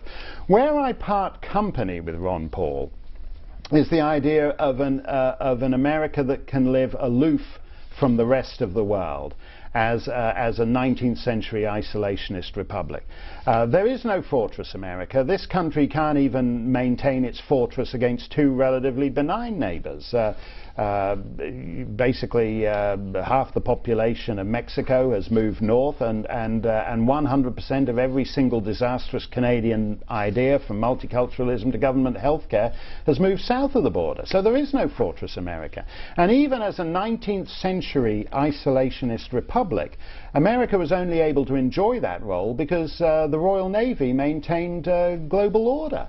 The Royal Navy expunged slavery from pretty much most of the planet in the 19th century. The Royal Navy kept the Pax Britannica on the seas. The idea that America can retreat from the world and there will be no consequences to that, I think, is deluded. That doesn't mean, I happen to agree with him, that we're wasting an awful lot of blood and treasure in Afghanistan to no particular purpose. I happen to agree with him that I think the Pentagon would be able to operate with rather less resources than it does at the moment. But it's important that you have not just a leaner military, but a meaner military, and you have some sense of global strategy. The problem in Afghanistan is not that we haven't spent enough money, but that we've wasted so much money. And the reason we have is because of the lack of strategic clarity. And strategic clarity doesn't actually take a big budget. It takes half a dozen guys sitting around a table bought at some, Staples office furniture discount somewhere in the basement at the Pentagon. So it's the lack of strategic clarity. And Ron Paul's vision of a retreat from America, I think it will not make the world safer, and in the end will not make America safer, because in the end, as the British learn, in imperial retreat, you're still the biggest target. And imperial resentments linger long after the Durbar has passed. Mark Steyn is our guest this month on Book TV's In-Depth program, and the next call for him comes from David in Hampton Falls, New Hampshire. Hi, David. Hi. Hi, Mark. Hey, greetings to fellow Granite Stater. Not only that, but I had the good luck to attend a one-room schoolhouse in Gilmanton. Really? That's good. There was a lot more teaching going on in those one-room schoolhouses than the lavish facilities they're putting up these days. And not only that, but I'm much more fondly attached to the one-room schoolhouse than to Yale Law School, for example, which I also attended. That's good. Leave your worldly goods to your one-room schoolhouse. Yale Law School doesn't need it. That's absolutely right. The question I have for you is, how closely do you identify with James Burnham's book, The Suicide of the West, in which he identifies liberalism as the cause of the decline of America? Yeah, I think that's a book that stands up extremely well. That I think, I would put it in the same category as Tocqueville's prophetic remarks in Democracy in America. That it's much easier to lose liberty incrementally. People, I think, have a deluded idea about how tyranny shows up. It's not always goose steps and jackboots. It's often in subtler ways. And I think both Burnham and Tocqueville and other writers share a sense of the enervation that comes with the incremental loss of liberty. I would nudge Burnham on a bit, because I think one of the big problems that I talked about in America Alone, and also in After America, though, is the demographic weakness. Which is that liberalism so corrodes even the basic survival instinct, for example, that in Europe it's led to collapsed birth rates. In America we're not in the same situation, but we have the basic problem that the baby boomers did not have enough children to pay for the mid-20th century entitlement programs. So in other words, we have very generous entitlement programs set up on the assumption of certain family sizes, and as those family sizes have shriveled, there's simply not enough young people working around to pay for that. That goes back to what I was talking about in Greece earlier. So I think I think Burnham is right on that. What he didn't foresee is that 40 years later, half a century later, is that we're in the situation now where even if you're trying to rebuild a society, you're actually starting off with far fewer young people and far more old people than you would wish to in a healthy demographic situation. This email for you, Mr. Steyn. Although I disagree with Mr. Steyn's political views with little exception, I admire his wit and even his writing. In a similar vein, are there any current writers of the left that he admires? There is a certain rather famous editorialist that I can't help notice similarities. That's from Thurston Nabe. Well, you know, one of the things I do enjoy. I started reading when I worked in Fleet Street, which is where I began as a journalist, and I always did enjoy reading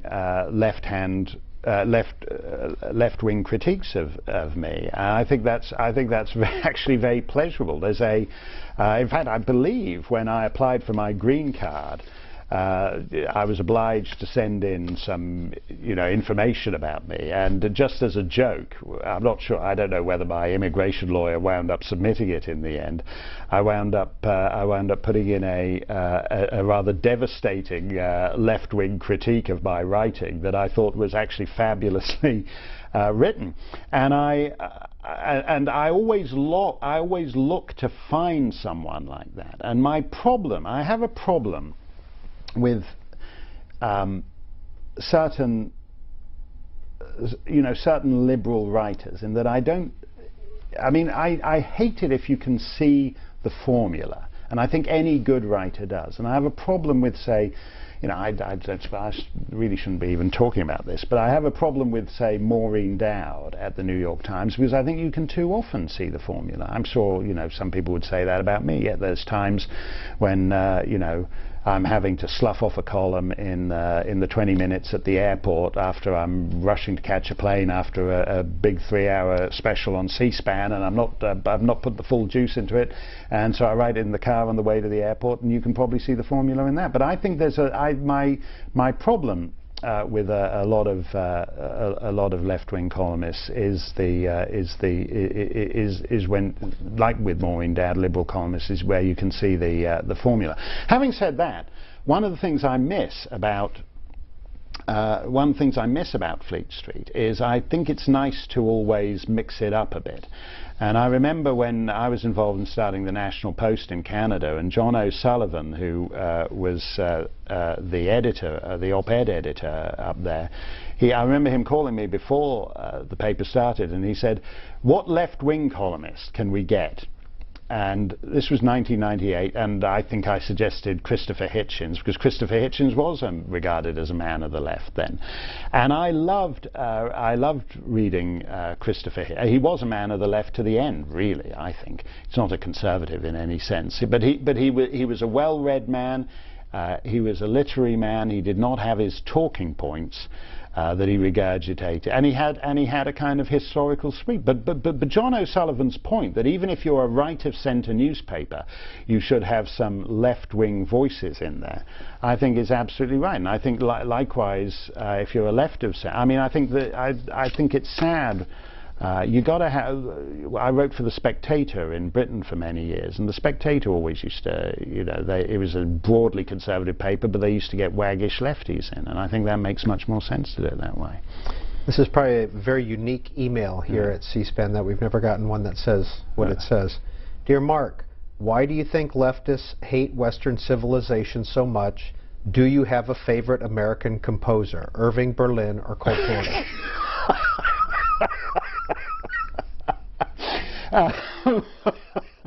That is, I wonder if I'm not sure those two things he intends me to connect them up.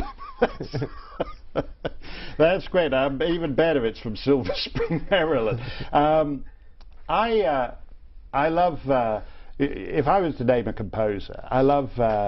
I think I named on my list of favourite authors a lyricist, Dorothy Fields. Dorothy Fields wrote the words to The Way You Look Tonight and Pick Yourself Up and A Fine Romance, and the guy who wrote the music for that was Jerome Kern. And I love Jerome Kern's music. Richard Rogers said of Jerome Kern wrote one of the greatest American songs of all time, Old Man River, from one of the greatest American shows of all time, Showboat. I love Jerome Kern's music. Richard Rogers said of him that he had 1 foot in the old world and 1 foot in the new. He was kind of the first great New York composer, and that is actually quite an astute observation by Richard Rogers, because he's kind of he was influenced by a lot of London operetta composers, but he's moving on before that. And if you go back and you listen to They Didn't Believe Me, that song is from 1914. What year are we now? 2012. So that song is 98 years old. They Didn't Believe Me. And I was in a club not so long ago, and someone sang that song, and it sounded as fresh and timeless. And if you had said this is some thing from 98 years ago, from a show nobody remembers, it's beautiful, that song. And that's Jerome Kern. Why leftists hate Western civilization, which is a far less agreeable topic to me. Look, here's the problem. Leftists are the beneficiaries of Western civilization. And you can't make a living as a multiculturalist anywhere except it's a unicultural phenomenon. You can only make a living as a multiculturalist in Western societies. You can't be a multiculturalist in Riyadh. It can't be done. And I think that's so. Celebrating diversity is a phenomenon that is only confined to a very narrow type of society. And I think these people are sort of these people are the beneficiaries of a unique period of peace and prosperity, which is so boring. It is boring. Everyone would like the frisson of living in tumultuous times, and I think civilizational self-loathing gives you the frisson without the consequences. We're not yet in this state of the French Terror. Or the October Revolution, where there's blood running in the street or whatever. So it's fabulous. What could be better than being a tenured anti-Western professor at a Western university? You get 40 years living high off the hog of civilizational self-loathing without for a moment fearing that society and what's holding it up is ever going to crumble away. In fact, there's not a lot holding it up. So these guys are going to, unless they're 106 years old and in the late stages of avian flu, are actually going to live to see the consequences of what they've advocated. But I think that's what it is, a kind of civilizational ennui. Manuel, you've been very patient from Cincinnati. Please go ahead with your question for author Mark Steyn. Oh, thank you. Let's see, I'm a little nervous here, Mark. But, hey, it's good to see you on TV, Mark. I look forward to it when you substitute for Rush. Yeah, I enjoy doing that, because that is one of the jobs Americans will do. So it's a great honor for a foreigner to get to host some of those kind of things.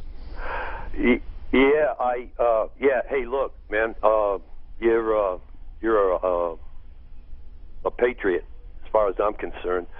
I'm a veteran, and I was brought up in Rhode Island, a big liberal state. That's certainly true.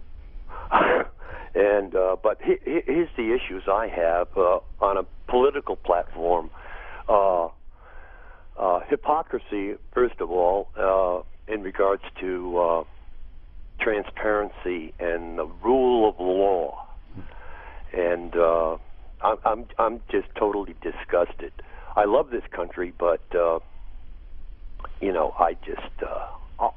I'm just about ready to let them all have their way. Well, here's the problem, Manuel, and actually it's a Democrat who puts it bluntly. I mean, Pat Cadell, who worked for Jimmy Carter many years ago, Pat Cadell thinks we're setting in motion pre-revolutionary conditions. If you tell people, if you basically send people the message that elections and the actions and even the elections of their elected officials make no difference, you're giving people some very unpleasant options. In 2010, for example, there was a big, the Tea Party rallied their forces and achieved a result in the House of Representatives that was unprecedented for, at least for the last, whatever it is, 8 decades. But then nothing happened. The debt just goes on rising, no changes are made. The people of Arizona, through their elected representatives, pass a law on immigration, but a federal court strikes that down and says no, it can't be enforced. At a certain point, if you keep telling people that no matter how the vote goes on the Tuesday evening, on the Wednesday morning afterwards, life just goes on, we go on with this multi-trillion-dollar debt, the bureaucracy imposes a bazillion more regulations, you're telling people that serious course correction is impossible, and that's actually a very dangerous message to send. Don't take it from me, take it from Pat Cadell. Pat's analysis of that is sobering, to say the least. Mark Steyn is the author of 9 books. Broadway Baby Say Goodnight came out in 1997. The Face of the Tiger in 2002. From Head to Toe, 2004. America Alone, a bestseller in 2006. Passing Parade, also in 2006. American Songbook, 2008. A Song for the Season, 2008 as well. Lights Out, 2009. And After America, his most recent one, came out in 2011. 2002, Face of the Tiger. Where did that title come from, Mr. Steyn? That actually comes from a Hilaire Belloc rhyme. There was what was it? There was an old lady from Niger who went for a ride on the Tiger. She returned. How did it go? She returned from the ride, something inside, and a smile on the face of the tiger. I think that's how it goes. It doesn't really work because Niger doesn't rhyme with tiger. But at any rate, that limerick is and I had cause. The title piece in that is an essay on the death of Daniel Pearl. The smile on the face of the tiger, which I thought was, for people like Daniel Pearl, who was, as you know, was a Wall Street Journal writer who was beheaded wound up beheaded in Pakistan by Khalid Sheikh Mohammed, who's now in US custody, in conjunction with Omar Sheikh, a student at the London School of Economics, a middle-class British subject. And it is and Daniel Pearl, again, is not anyone's idea of a right-winger, not anyone's idea of an Islamophobe. He loved Muslim culture. He thought they loved him. He thought they trusted him. And he trusted them. And in the end, they beheaded him. And the last words he said was, "My father is a Jew, my mother is a Jew, and I am a Jew." In the end, who he was outrode his basic identity as an American Jew. That was it. That overrode every other consideration for the men who kidnapped him. They looked on him as a trophy.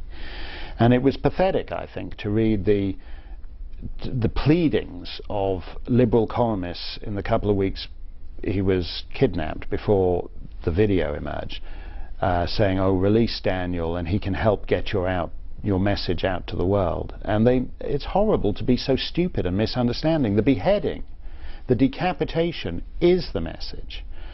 I use that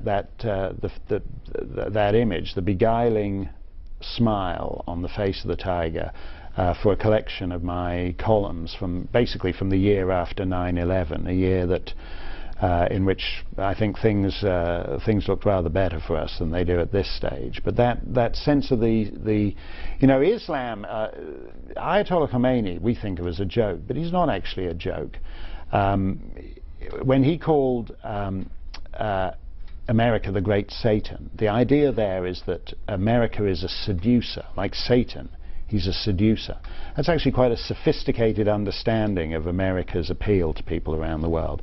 But in the same way, the Coexist bumper sticker And multiculturalism are seducers too, and sometimes the delusions seduce people to their deaths, and the smile on the face of the tiger is a good way of looking at that. Mark Steyn writes in The Face of the Tiger, even after September 11th, we can't revoke the central fiction of multiculturalism, that all cultures are equally nice, and so we must be equally nice to them, even if they slaughter large numbers of us and announce repeatedly their intention to slaughter more. National Review's John Derbyshire calls this the reduction ad absurdum of racial sensitivity, better dead than rude. Yeah, and I think that's John Derbyshire's line, I think, is actually very good, and we see that in the willingness to concede core Western beliefs, such as freedom of speech, rather than risk allowing someone to publish a cartoon that provokes people in the streets. And just to go back to what we were talking about on that, I mean, again, I think that's sending a very different message. In a sense, if people threaten to kill you, and that threat is taken seriously, you don't actually have to kill anybody. You don't have to kill any cartoonists, because the publishers and the government ministers and the police will all instinctively preemptively surrender on these core Western values like such as freedom of speech. And it's really quite disgraceful what's happened in Europe, particularly in the last decade, the cravenness in the face of explicit threats of violence. And that's not something as contemptuous as I am of institutional leftism, I hadn't expected them to cave quite so nakedly on things like that. Wesley Roth from Sturgis, South Dakota, email, I enjoy listening to you on TV and when you were on Rush. Your last book, After America, was terrifying and informative, and one that every American should read. My question to you is, on any given day, where do you get your news from? What are your favorite news sites? Well, I like to read, I mean, we were talking about Daniel Pearl just now. I love reading I like to scan the Pakistani newspapers just before I go to bed. On one of the great things of the internet, because they're written in that slightly heightened Indian English that I enjoy reading. I love listening for the same reason I love listening to General Musharraf. I mean, even if I disagree with what he's saying, I actually love the way he phrases it. But I think that's one of the great things of the internet. What was surprising to me was when Hollywood lefties like Tim Robbins used to reveal that before Tim turns in each night in Beverly Hills, he likes to check out The Guardian and The Independent in London, because he thinks the Boston Globe and the New York Times are just government mouthpieces, and he wants to get his real news from genuine left-wing sources. And I like doing that. I like reading the Australian papers. I like reading the Pakistani papers, and then I've got a few internet sites I like to go to. But that's one of the great gifts of the internet, is being able to read tomorrow's papers before you go to bed. Judith in Alaska asks, please ask Mr. Steyn why he speaks with a distinctly un-Canadian accent. Well, that's from as I said, from being in high school in Britain. And I then returned to Canada when I was 18, and I worked as a disc jockey for a bit. And I remember I'd gone to done a little course in how to talk with whatever they call it, a standard North American broadcast accent. But the first show I did was like 5 hours long, and I couldn't keep the accent up for more than 25 minutes. So I wound up lapsing into more or less how I presently talk. And it's unfortunate, because wherever I am, I sound like I'm from somewhere else. And I worked briefly for the BBC, and they were never happy with the way I pronounced certain words. Some people think I'm Australian. Some people think you can hear a bit of Zimbabwe and South Africa. But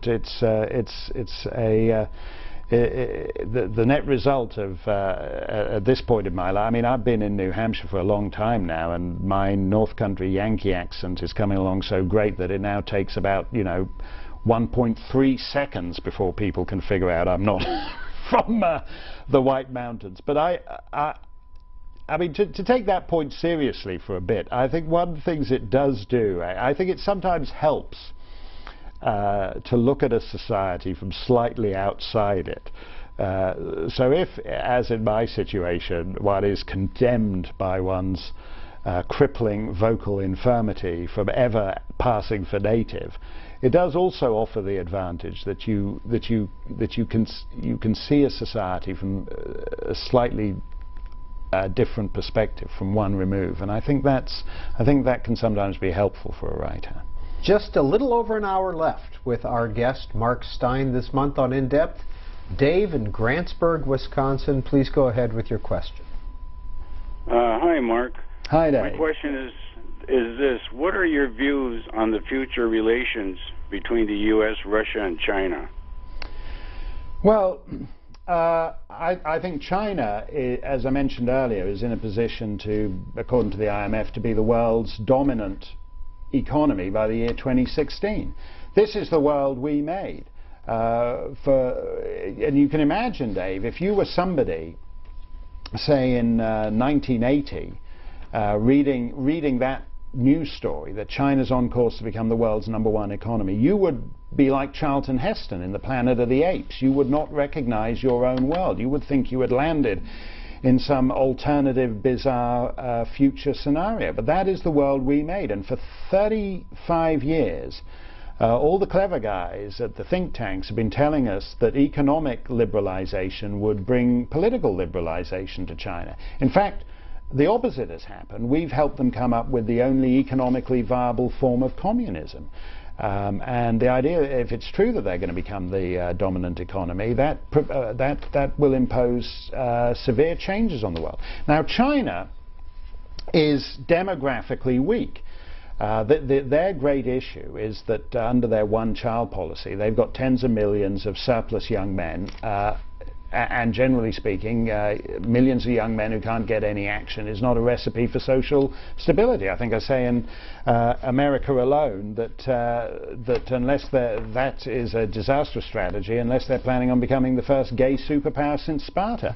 It's basically going to cause huge problems for them. They've got an aging population. So people think that's good news, that China is not going to be the next United States. But in fact, it's actually bad news, because it means China has to use its moment.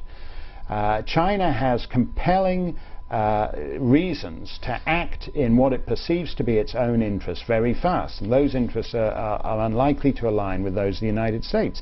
Russia is also demographically weak, but Russia Russia, in a sense, has stabilized and is actually making some significant mischief for the United States around the world. I mean, for example, Russia is quietly re-establishing parts of Central Eastern European, at least as energy dependent on Russia, on Moscow, and actually taking the view that at some point it's going to be able to reconstruct the old Soviet or Tsarist empire. I don't know whether they'll get to that, but that's their long-term strategic goal. And again, we exist in sort of happy-face banalities about this. We approach these issues still thinking that it's 1990 and we're in a unipolar world. We're not. We're in a multipolar world where the United States faces very tough strategic challenges. In America Alone from 2006, Mark Steyn writes, "Nothing makes a citizen more selfish than socially equitable communitarianism. Once a fellow's enjoying the fruits of government health care and all the rest, he couldn't give a hoot about the general societal interest.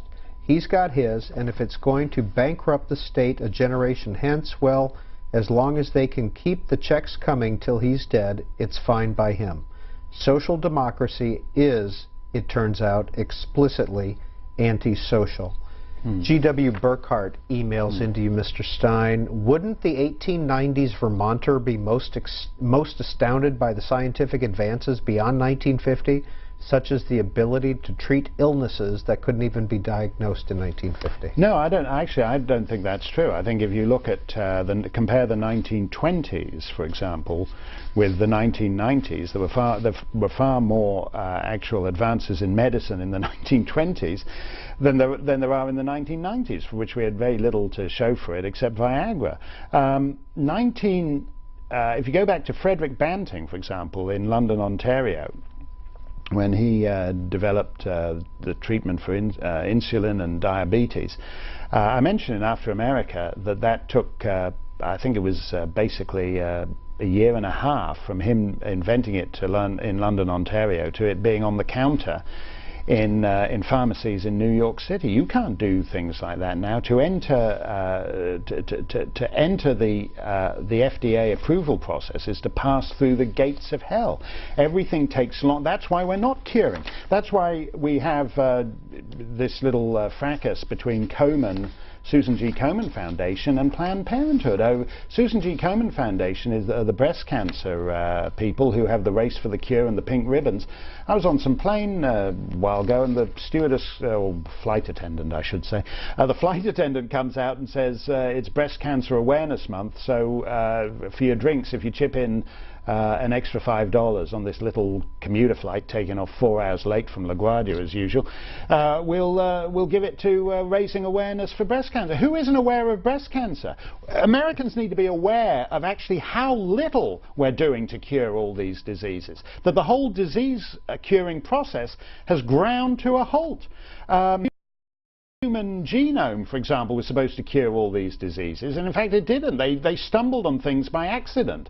It's like disease curing now is like when you put a target on the side of a barn, and you throw an arrow at it, and it misses the target, but it lands 3 feet away from the target and happens to skewer some bug, and you think, oh wow, look at this bug I've skewered. All the beneficiaries of the Human Genome Project have been entirely accidental, because there's a reason why we've ground to a halt on the approval process, and we need, actually, I would argue, we need fewer pink ribbons, fewer of these awareness raising, and actually get down to doing more of what Frederick Banting did in London, Ontario at the end of the First World War.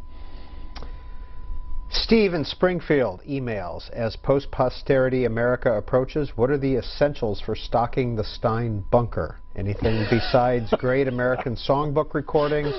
How is New Zealand looking to you? Look, you know what are we thinking about New Zealand?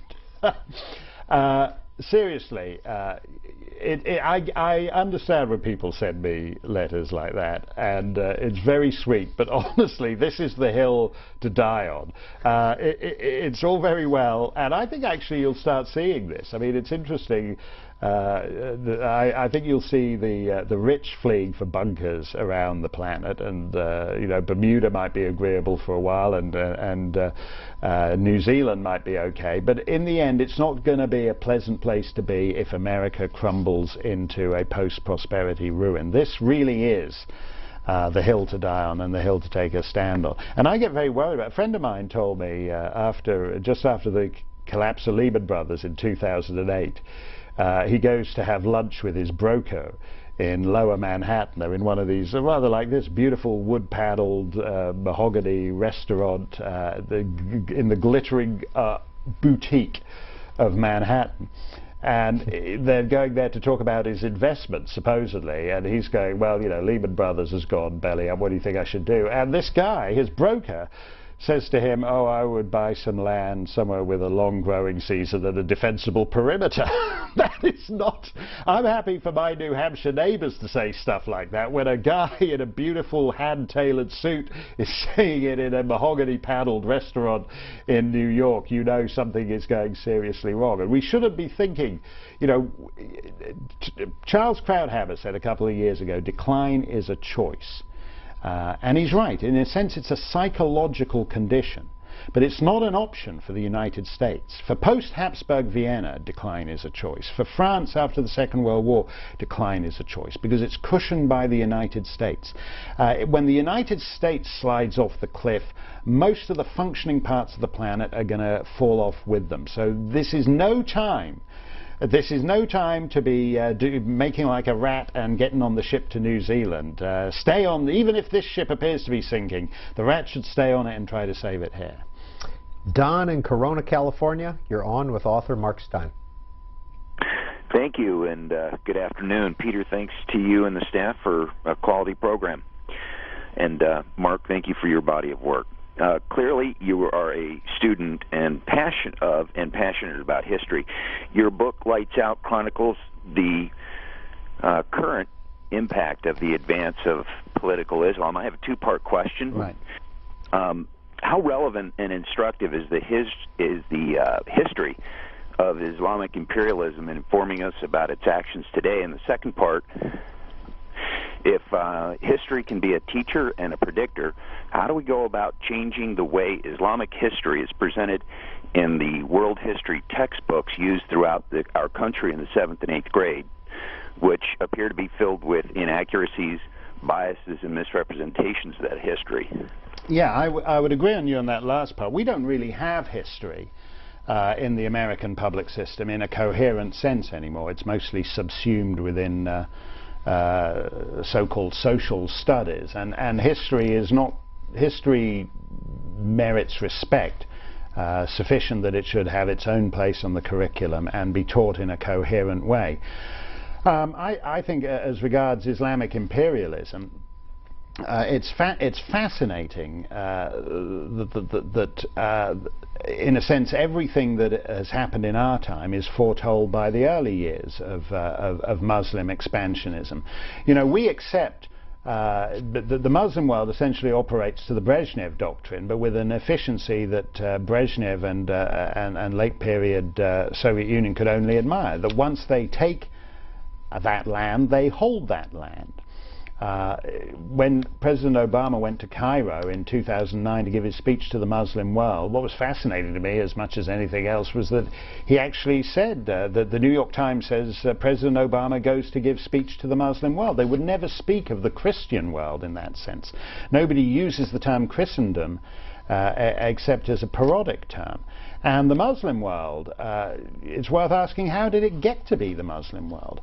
We talk about Mesopotamia, Iraq, as the cradle of civilization, but in fact the civilization that it was the cradle of died.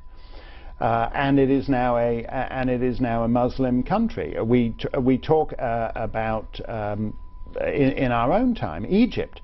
When the Kingdom of Egypt was founded in 1922, I believe its second finance minister was a Jew. It is inconceivable. All the Jews have left Egypt now. 90 years later, it would be inconceivable for a Jew to be finance minister in Egypt.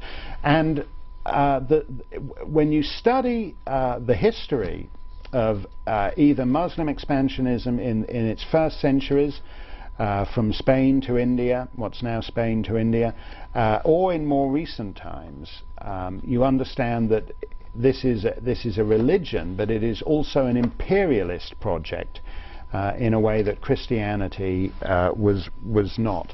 And if you look at the differences between Christ's final message to his disciples and Muhammad's basically says, go around the world and make them submit to Islam by conquest. Christ says, go and take it around the world and preach to them by and convert them to it, which is what happened. And there's a fundamental difference. They're both universalist religions, but Islam takes an entirely different view of its sphere in the temporal world, and that's something we should study honestly and reach our own conclusions about. The Washington Post says that Mark Steyn may be the world's wittiest obit writer. This is Mark Steyn's passing parade, obituaries, and appreciations. And when Strom Thurmond died, you wrote about a close encounter with him, and You say that you were on the elevator with him and Senator Barbara Boxer, and you were shoved into the middle of the two of them. Ms. Boxer gave an involuntary shudder. I'd been squashed between the two for about 5 seconds when I became aware of a strange tickling sensation on my elbow. Glancing down, I was horrified to see an unusually large lizard slithering up and down my arm. What happened? Poor old Strom Thurmond, who was then a whippersnapper. I forget how old he was when he died, 103 or something. He was then a whippersnapper of 101 or whatever it was, and he got confused and thought he was hitting on Barbara Boxer rather than hitting on.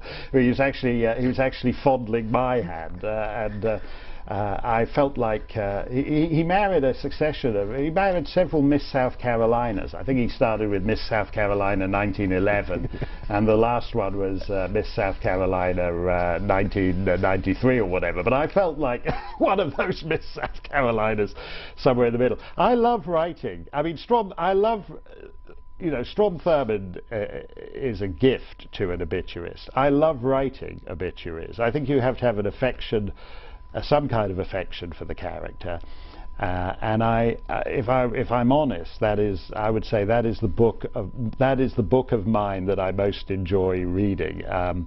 It's a miniature art, the obituary, and I love being able to write about characters like Strom. We have about 50 minutes left with this month's in-depth guest, Mark Steyn, and our live program, and your calls continue in just a moment.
Here are the best-selling hardcover nonfiction books as of January 29th, according to the New York Times.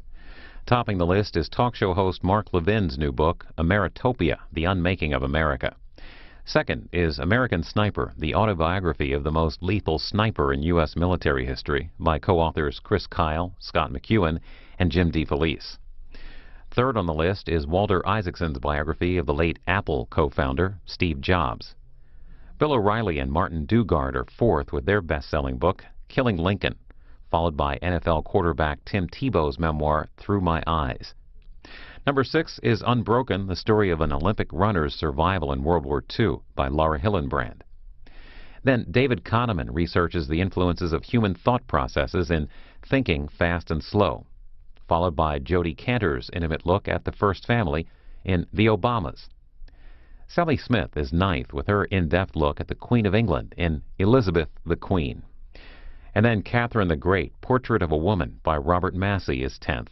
For more on these bestsellers, go to nytimes.com.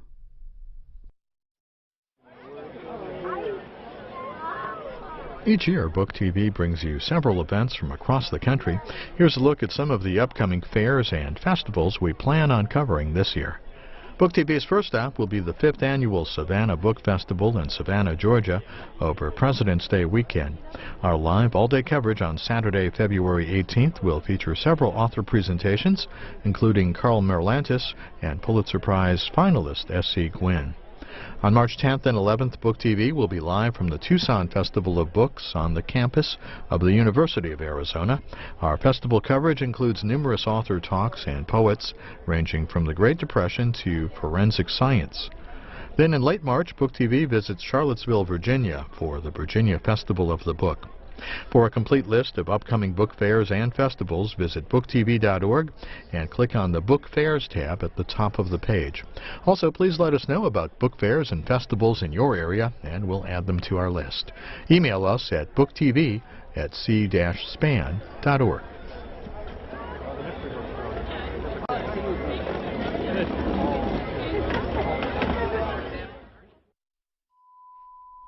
We have 45 minutes left in depth this month on Super Bowl Sunday with Mark Steyn as our guest. The numbers are up on the screen.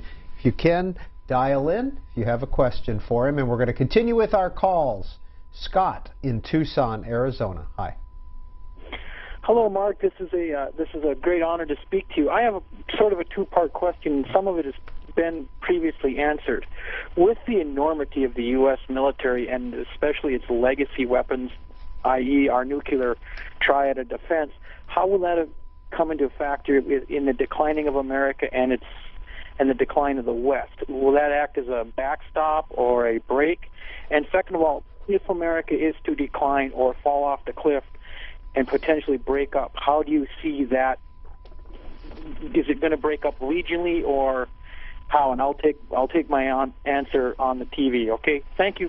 They're interesting questions, Scott. It's the idea of America's vast nuclear arsenal. Scott essentially posed a question about the nuclear arsenal, the way Washington looks at the Pakistani nuclear arsenal. What if the whole place goes belly up and the nukes fall into the wrong hands?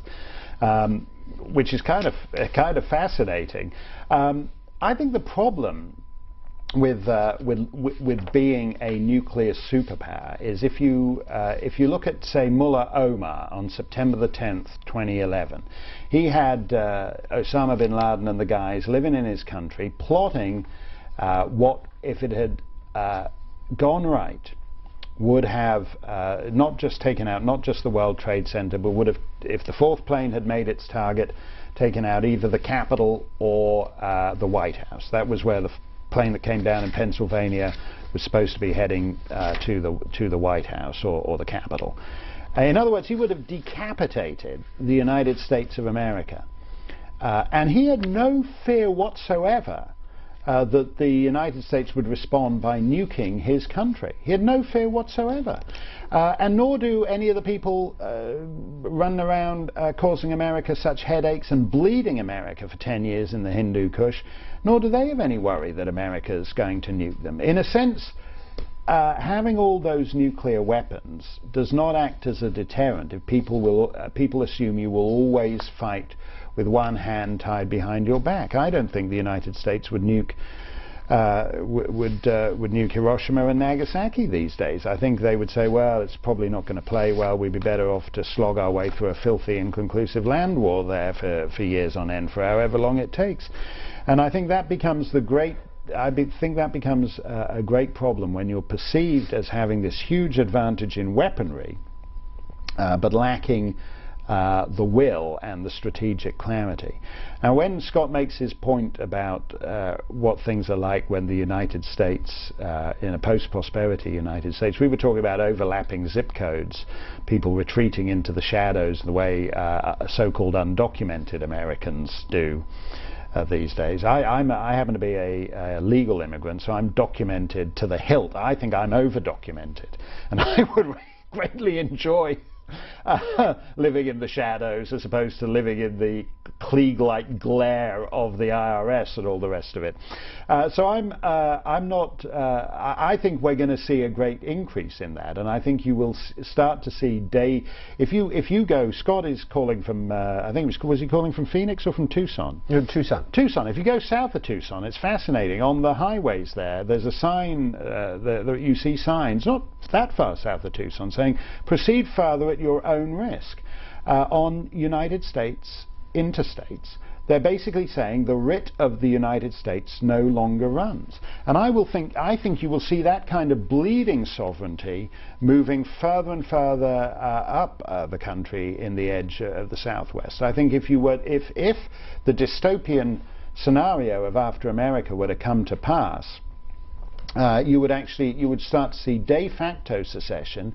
Fiscally prudent states like Wyoming, why would they wish to be bankrupted to bail out California or New York or New Jersey? So the question then becomes, will they simply refuse certain federal fiats and federal diktats, and what then would the government of the United States do about it? I can't, to be honest, see these guys willing to wage a war to keep 50 stars in the flag. And I think you would start to see in effect a kind of green zone scenario, that there would be a nominal sovereignty exercised over the 50 states, but de facto it would bleed away pretty quickly. So I don't think it's going to be I hope the After America scenario doesn't come to pass, but I think the idea that a large country can't, Iceland can collapse and rebuild itself, and even somewhere like Greece can collapse and rebuild itself. But a nation of 300 million from Maine to Hawaii cannot collapse and reconstitute itself in the same form. From Pat, an email: your statistics concerning the Islamification of Europe and the hyper-multiculturalism of America are very impressive, yet your warnings are toothless without a call for the cessation of all further third world immigration to Western nations. Why invade and/or drone strike Afghanistan and Pakistan while at the same time accepting Faisal Shahzad, the Times Square bomber, as a new immigrant and U.S. citizen? Yes, I wouldn't disagree with that. I'm opposed. I'm an immigrant, and I tend to feel uncomfortable talking about immigration issues for that reason, because I'm not sure it's certainly, having been admitted to this country, it's not my business to tell you, okay, now pull up the drawbridge and keep everybody else out. But I think there's a difference between individual immigration and mass immigration. And I think mass immigration is a very difficult to justify in a rational sense. The way that Western nations have found to justify it is as a sign of moral virtue, we concoct various reasons nobody's quite persuaded by. For example, President Bush's line, we need immigrants to come here to do the jobs Americans won't do. The question then, I think, is, well, why won't Americans do those jobs? In part because it becomes very difficult for people stay in college longer. Nobody wants to go and do casual agricultural labor for a couple of summers or whatever. But a dependence on mass immigration is always a weakness. It's always a structural weakness, and you should address it as a structural weakness rather than using it as an opportunity to flaunt your multicultural bona fides. And I think it's the tragedy of post-war Europe that rather than address those structural weaknesses honestly, it chose to transform itself demographically, and there will be consequences for that. But yes, until the mid-1960s, every Western nation took it as entirely normal that it had the right to determine who it gave access to its society to. Faisal Shahzad, the Times Square bomber, is not an American. He never pretended to be an American. He gamed the system, as all manner of other people game the system year in, year out, in the United States, in Canada, in Britain, in Europe, in Australia. And at some point, Western immigration authorities have to say, what is the cost-benefit analysis here? 40% of French imams are on the dole, so the economic rationale makes no sense. If you look at Tensta, which is a suburb of Stockholm, an extraordinary proportion of middle-aged immigrant women are claiming welfare. This idea that somehow everyone outside the Western world are sort of hard-working, honest, virtuous people who want to come here and work from dawn till dusk in a way that decadent Western nations no longer do. Even if that were true, they land at the airport, they figure out within 6 weeks that they're living in very generous welfare states, and they figure out how to game the system.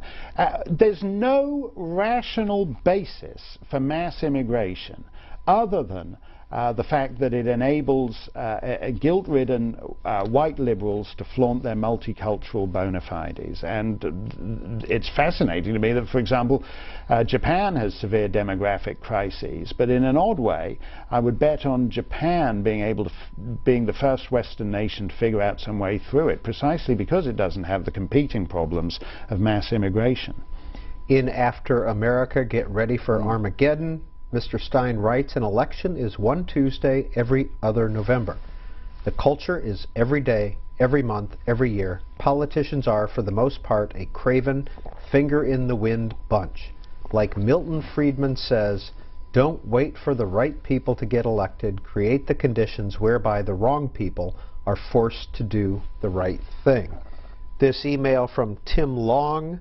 Enjoy reading this tweet. Enjoy reading Mr. Steyn's work, but can't reconcile respect for his writing, thinking with him hosting for a demagogue like Rush. Well, Rush isn't a demagogue, and many of the people who criticize Rush don't listen to him that much. He's actually a very funny guy. He has great wit. You can't do that thing 3 hours a day for 20 years without being wit and without great wit and without being able to see the comedy in your own side. To connect that to the passage you read, I think what people resent about Rush is that he doesn't subscribe to the niceties of the broader culture. And I think this is the difficulty for the right. I guest host for Rush, and I love guest hosting for Rush, and every time I guest host for Rush, a couple of people say, well, wouldn't you like to do your own 3-hour talk radio show? And I keep saying, no, the right doesn't need a 3-hour talk radio show. We've conquered that market. We have a hammerlock on it. It would make more sense if some guy wants to host a 3-hour talk radio show instead to decide he wants to write a sitcom or make a movie or buy a newspaper or operate in any of those parts of the culture that the right has gradually abandoned. And I think that was what the 2008 election confirmed. Barack Obama is really a cultural figure rather than a conventional political figure in the sense that Joe Biden or Bill Clinton are. He's the product of the broader cultural smog.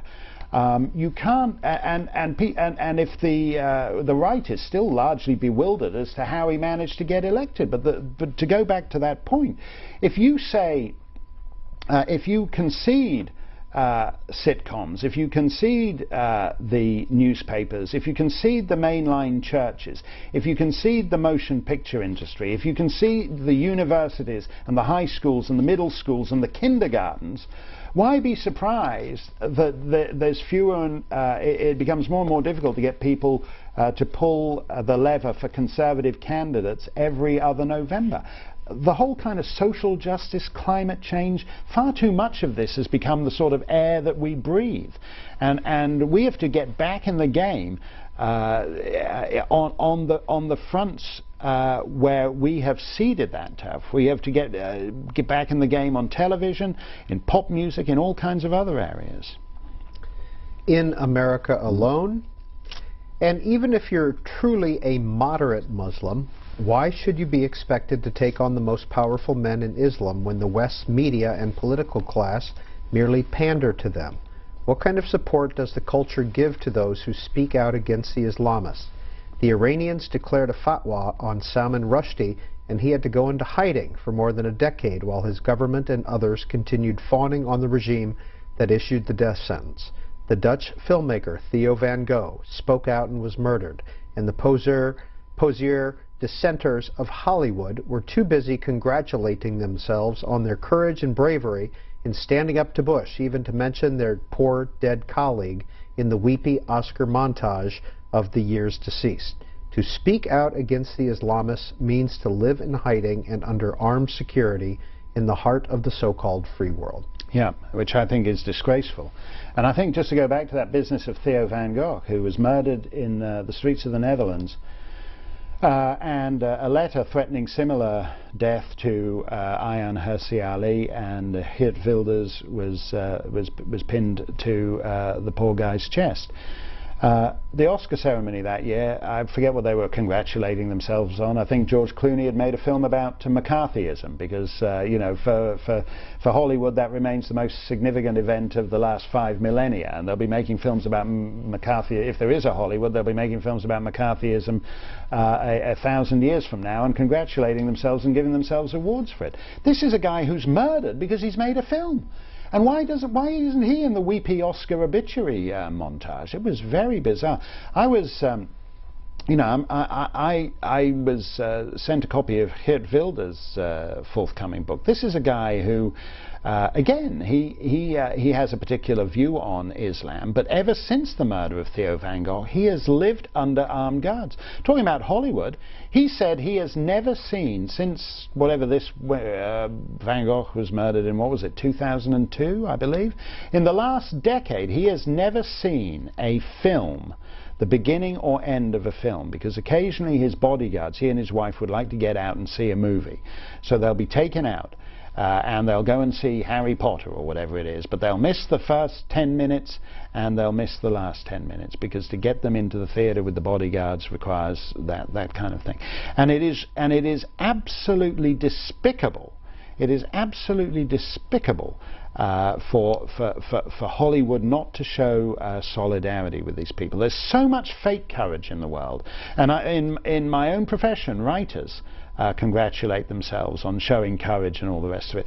The people who, the solidarity that was shown with Salman Rushdie, mostly by his North London fellow dinner party novelists back in the late 80s, would not be shown now. As the South Park incident illustrated, everyone just goes very quiet about it these days. And I think Rushdie himself, who had to cancel an appearance at a literary festival in India just a couple of days ago, would be the first to say that even the tepid support he received almost 25 years ago, he would not get now. Next call from Mark Steyn. About 30 minutes left with our guest. Comes from Lyle in Marion, Ohio. Lyle, you're on Book TV. Yes, hi, Mark. Hi, Lyle. I want to thank you for the work you've done and the risks you've taken on behalf of free speech.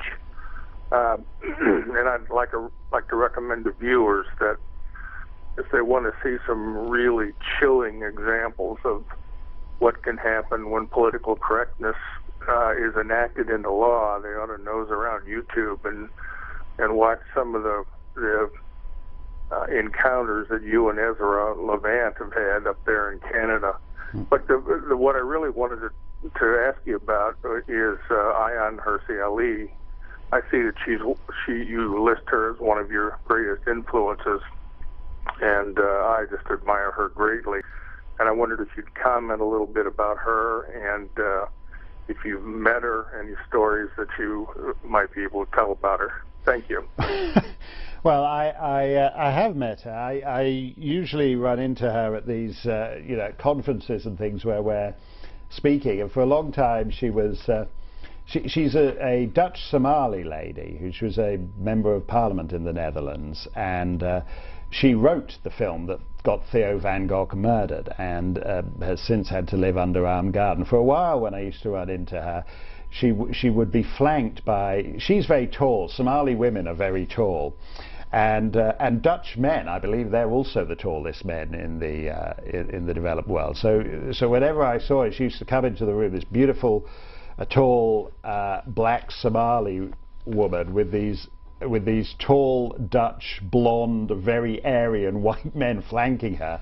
They looked like a sort of Vegas act. They looked like she looked like some kind of singer with backing singers. It was I always found that very sort of oddly memorable when she did that. But here's what why I put her on that list, is because she had a choice. She could have, when her director, Theo van Gogh, was murdered, she could have done the easy thing. She could have hopped on a plane, gone to live in New Zealand, changed her name, had a quiet life, or at least attempted to have a quiet life, far away, and retreated from the world. And she didn't. She said, no, I'm not going to put up with this. She believes, I don't agree with her on everything, but I think she's absolutely clear-sighted on the importance of not surrendering and not handing people who try to shut you up a victory by going away to the other side of the world and just leading a quiet life. And every time I get stupid death threats from Islam, and I think I've had enough of this, I just would like it to go away. I wish it was, 20 years ago when you never had to hear about this stuff, and I'd like to just go back to writing about well-loved songs and favorite singers and all the rest of it. I think of Ayaan Hirsi Ali, and I think if she can put up with this stuff, then the least I can do is put up with it too. So I congratulate her on her courage. I'm slightly in awe of her courage, and I think the least that those of us who operate in this sphere can do as well is say, I'm with Ayaan Hirsi Ali. If you want to kill one of us, you'll have to kill us all. You better have a lot of rusty scimitars for your beheading videos, because you're going to have to chop us all our heads off. And that's why I admire Ayaan Hirsi Ali. Stephen Wynn emails into you, Mr. Steyn. Are you still in non-compliance with the New York State Bureau of Compliance? Yes, I was. I walked into the office. One of the things, I love this country, but I had no idea what a bureaucratic hell it is. I made the mistake of hiring somebody from New York State, which I would never do again. No disrespect to her, but I had never had more paperwork to deal with. I would hire somebody from the Solomon Islands or Tuvalu or the Cook Islands rather than hire someone from New York State ever. And I can't be the only employer who thinks like that.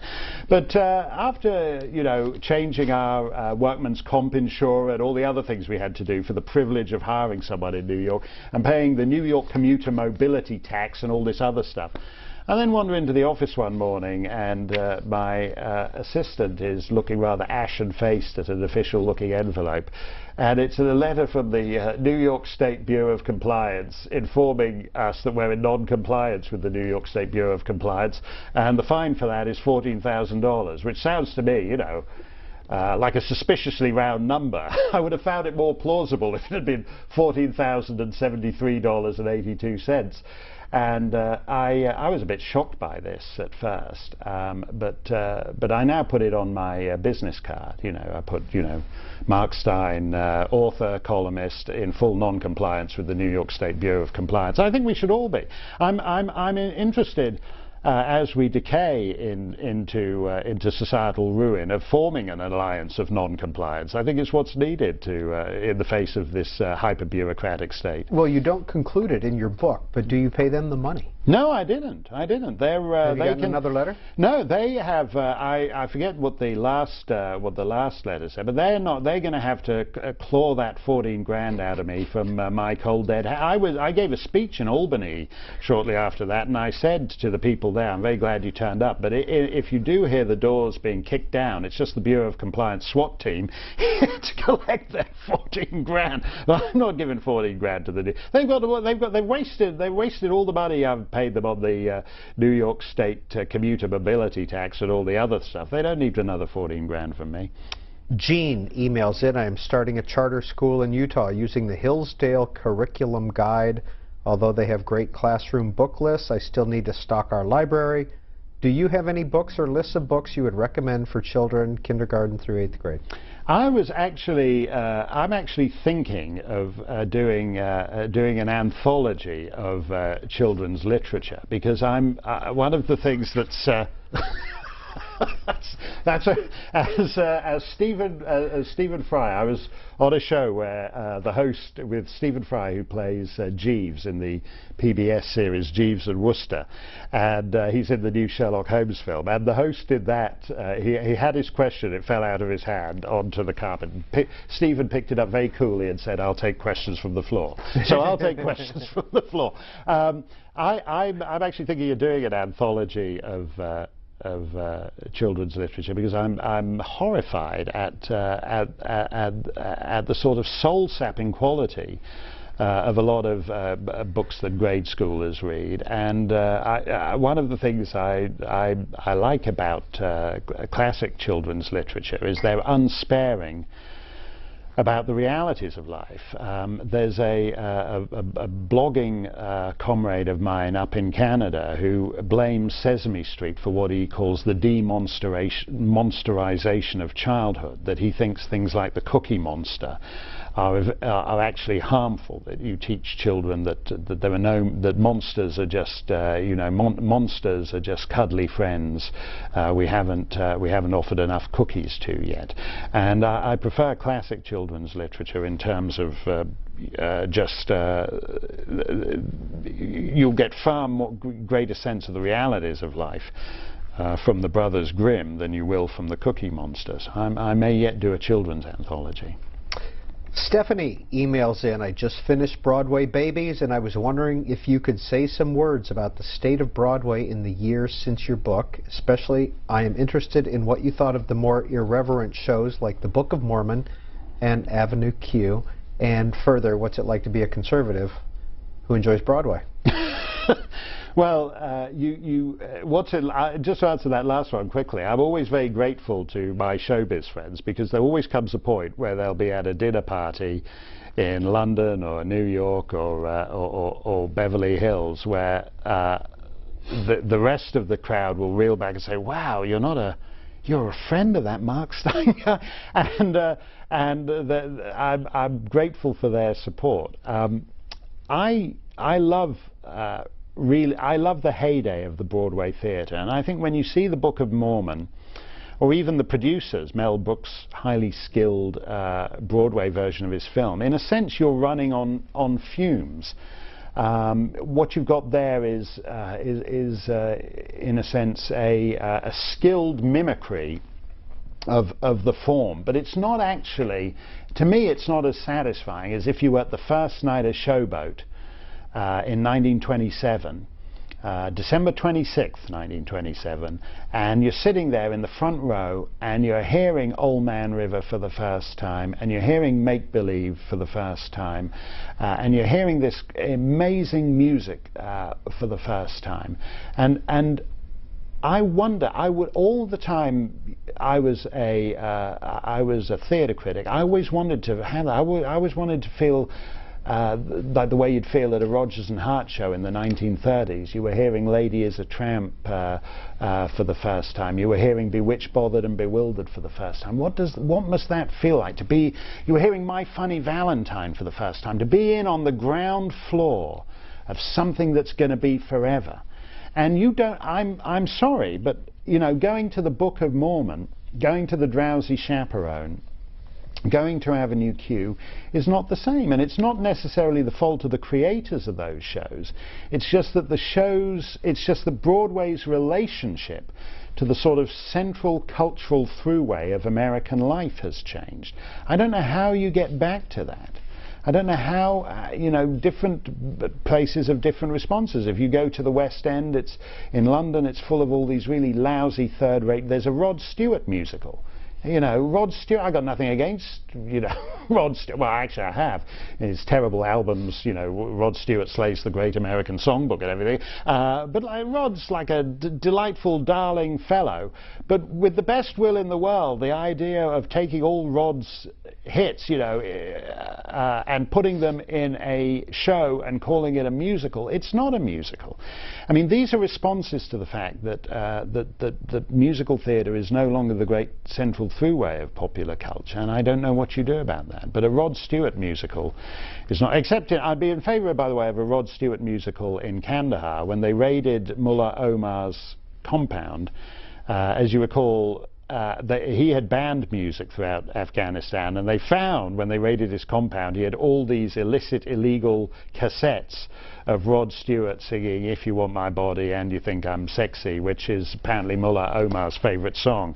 By the way, I like to say that because I'm hoping the sterner imams in whichever cave he's holed up in Waziristan now will understand he's not quite on board with the strictures on music, and when they catch up with him, his Rod Stewart tastes will count against him.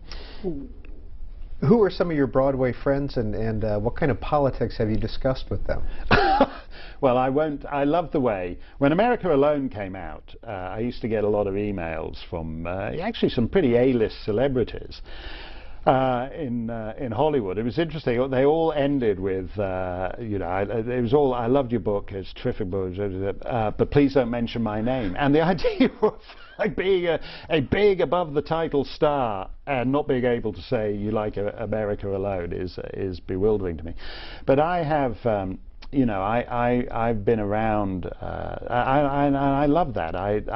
This, to me personally, there's still nothing like sitting at the back of the theatre, which I do occasionally for friends who are producers or whatever, at a show that's in trying out or is just doing a run through, just sitting at the back and looking at, you know, what's maybe this number in Act 2 would be better if it was moved from here to here, and that stuff is fascinating me, and I love doing that, and I still get I love the sort of there's something, the sort of show busy side is fun, and you have to accept that, you know, Tony Bennett the other day made some idiot on the, I think it was the 10th anniversary of 9/11, and he did one of these who are the real terrorists things, and you just have to accept that. I think you have to accept that some guys, they're like what orchid growers call sports, that they are so sort of unique and special, they're in a world of their own, and the idea, you know, Tony Bennett sings, why would you expect him to have a coherent view of geostrategic threats? It's not his bag, man, you know. Mark Steyn, before we got started, you talked about a political conversation you had with Elaine Stritch. Oh, right. Can I say that word on? Yes, we are cable. We will just warn you ahead of time. Okay. I was on I was around Elaine Stritch, who brassy, broad, who sings the Stephen Sondheim song "I'm Still Here," and it has a wonderful, very funny one-woman show that she tours around at the moment. She's getting up there in years, but she made her debut in a Broadway review back in the 40s, in which the first song she sang was "Bongo, Bongo, Bongo, I don't want to leave the Congo, oh no, no, no, no." And, I happened to be on a show with her, and she was talking about this and saying, "Bongo, bongo, bongo, I don't want to leave the Congo, oh no, no, no, no, no." And the host said to her, "Oh, who wrote that song?" And she said, "Oh, I'm ashamed to say I've forgotten. I can't think of the name." And I just happened to be sitting next to her, so I chipped in and said Bob Hilliard and Carl Sigman, who wrote that song. And Elaine Stritch, with the conversation then moved on to politics, and she and I did not agree on anything in that sphere. And at the end of the show, she turned to me, she goes, "You know, you may be full of shit, but you know who wrote Bongo, Bongo, Bongo." And I think that would be a fine epitaph to have on my tombstone. Joe McCutcheon in Ellijay, Georgia, you were on the Washington Journal this morning, but we'll let you very quickly make a comment about Mitt Romney. Pete, he said that wouldn't count this morning because he invited me, so that wouldn't count for my 30 days. But I just want to say that, yeah, I wanted to ask you, Mark, great. I enjoy all when you substitute for Rush.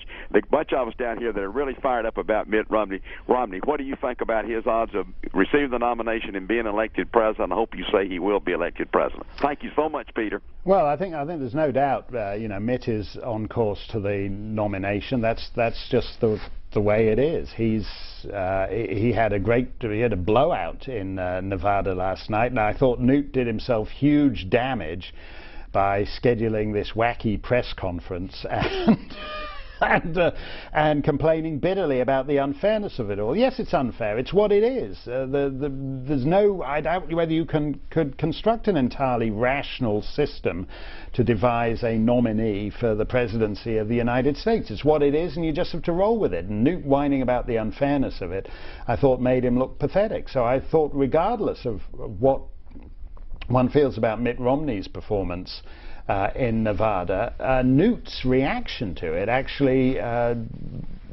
told its own story. So I think he is going to be the nominee. I hope he means what he says, because if Obamacare is not killed stone dead in the next year, it will never be killed. And government health care fundamentally transforms the relationship between the citizen and the state. I don't want to see that.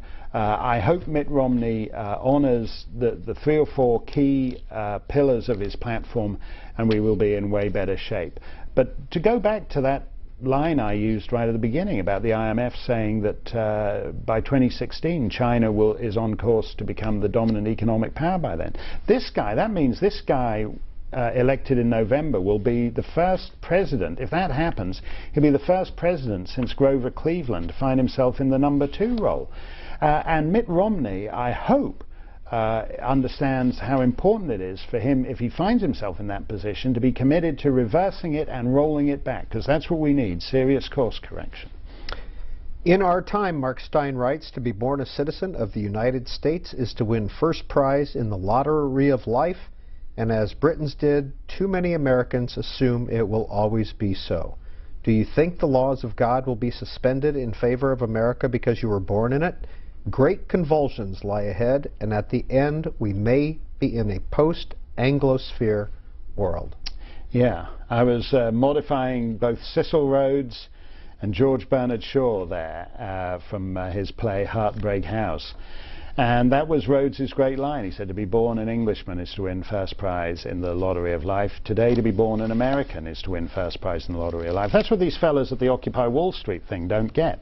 You know, the guy who gets up in Bangalore and the Indian guy in Bangalore, the fellas all over Chinese, gets up in the morning, goes to work, puts in a full shift at the factory in Bangalore to make the little toys that the guys protesting at Occupy Wall Street listen to their music on.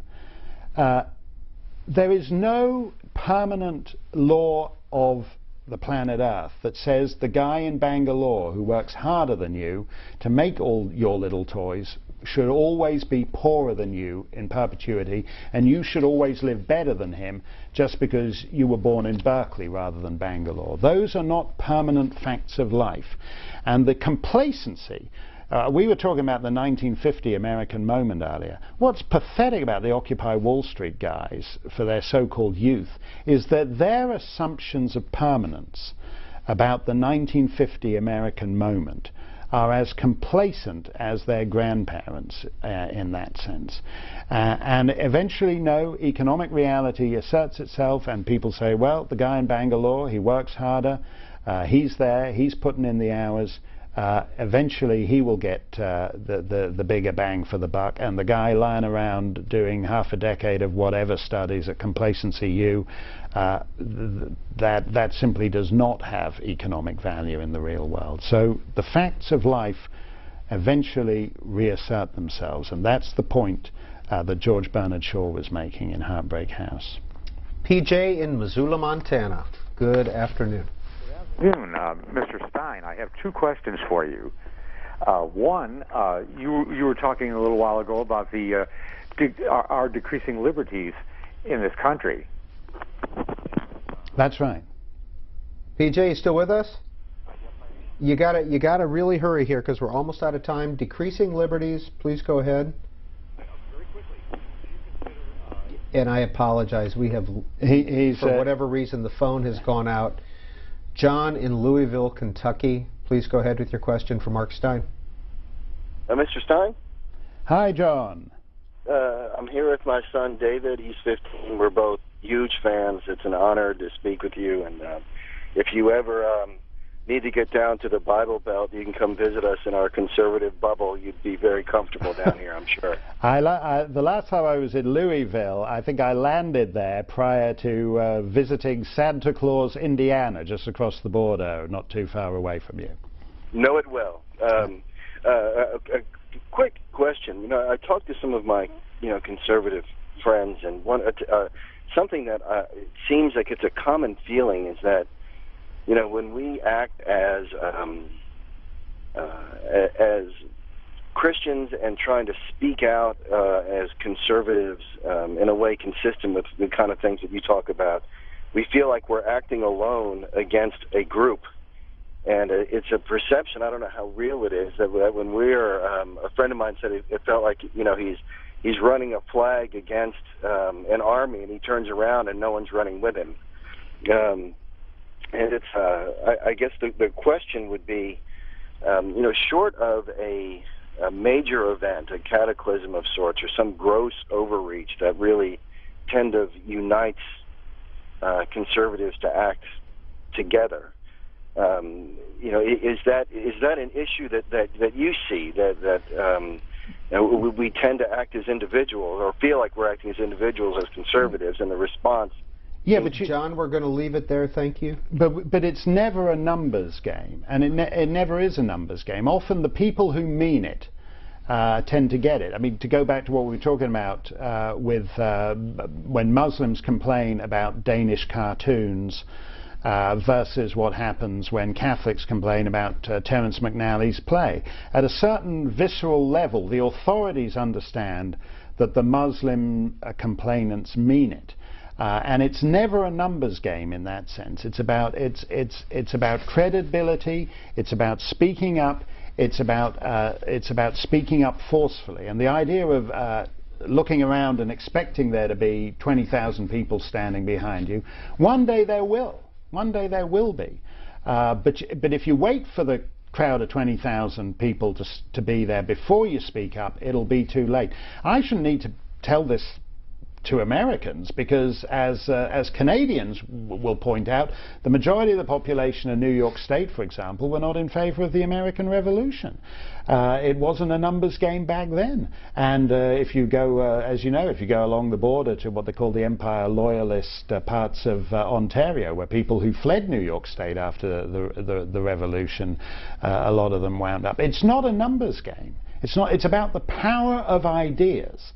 Don't schedule a meeting and expect there to be 20,000 people there. If you're lucky, there'll be 20 people there, and if what you say is right, then the next meeting there'll be 200, and one time there will be 20,000. But you can't wait. You can't wait for a majority. The power of ideas is not driven in that way. Mark Steyn, final question. This is from Jim Hines, who has sent in about 1,001 tweets today. Hair, Godspell, Evita, or Rent, which is your favorite, or of those, or are they all just awful? Well, Evita, Tim Rice is an old friend of mine, and I would be remiss in not selecting Tim's work. Tim is a very gifted lyric writer. He doesn't write in the way that Cole Porter or Lawrence Hart does, but there's a voice and there is a distinctive use of language. I love language. Tim said to me, I once asked him about a Christmas record he'd made for Perry Como, a Christmas song he'd written, and halfway through a bunch of kids come in and start singing in German. And I said to Tim, did you write the German lyrics? He said, no, I just wrote the English lyrics. and halfway through, a gang of lederhosen-clad nippers come in and start warbling away in Germany. And I thought only someone who takes pleasure in language would use that phrase. We have been talking for the last 3 hours with author Mark Steyn. Very quickly, here are his books. Broadway Babies Say Goodnight, The Face of the Tiger, From Head to Toe, America Alone, Passing Parade, American Songbook, A Song for the Season, Lights Out, and his most recent, After America. Steyn Online is his website. Mr. Steyn, we appreciate your time today on Book TV. My pleasure, Peter. Great fun. Thanks for being with us. You're watching Book TV on C-SPAN. I don't want to criminalize them, and that's all I ask for my opinions too. Are your books, Mark Steyn, allowed to be sold in Canada now? Yes, they are. They are. I'm glad to say, still available in Canada. By the way, that soon to be banned in Canada is actually not merely a book tease. The statutory penalty, had the Canadian Islamic Congress won their case in British Columbia, would have been a lifetime publication ban for me on anything that on writing on anything to do with Islam, Europe, demography, terrorism, any of these issues. I could conceivably still have been the ballet critic of the Winnipeg Free Press, but had someone been offering Islam the Ballet, had the Royal Winnipeg Ballet been offering Islam the Ballet for their Christmas season, I would have had to recuse myself. So it was a lifetime publication ban, which is no small thing. How well do your books sell up there? Well, I'm glad to say America Alone was #1 bestseller. In fact, I think I hope I'm not giving anything away, but as you know, Regnery's books are very focused on American politics, and one of the ladies at Regnery said, "Well, you're basically our entire Canadian branch office." So it was a very successful. It was a successful title up there. So, Mark Steyn, how did you get from 2006 and America Alone to your most recent book, 2011, After America, Get Ready for Armageddon? Well, my book, America Alone, argued that the other half of the Western world, essentially Europe, was putting itself out of business due to this combination of demographic weakness and the social democratic state. In other words, it had an upside-down family tree, unsustainable entitlements. Now, for example, in countries like Greece and Spain, where you have a fertility rate of 1.3, people say, what does it mean? It means basically that 4 grandparents have 2 children and 1 grandchild. And once you do that for a few years, it becomes very difficult for you to continue to pay your lavish pensions and benefits in a country where people retire at 52 or 53. The whole thing is, you basically, on any reasonable measure, those countries are insolvent. I argued my case so effectively in America Alone that basically in 2008 the great people of the United States voted to sign up for the same program supersized under Obama and the Democrats. And I think the great clarifying thing in the last 2 years is that more and more people understand the stakes. America is spending itself off the cliff on a scale that few nations have ever attempted. And you write in After America that you cannot wage a sustained ideological assault on your own civilization without grave consequence. We are approaching the end of the Anglo-American moment and the eclipse of the powers that built the modern world. Even as America's spendaholic government outspends not only America's ability to pay for it, but, by some measures, the world's, even as it follows Britain into the dank pit of transgenerational dependency, a failed education system, and unsustainable entitlements, even as it makes less and less and mortgages its future to its rivals for cheap Chinese trinkets, most Americans assume that simply because they're American, they're insulated from the consequences.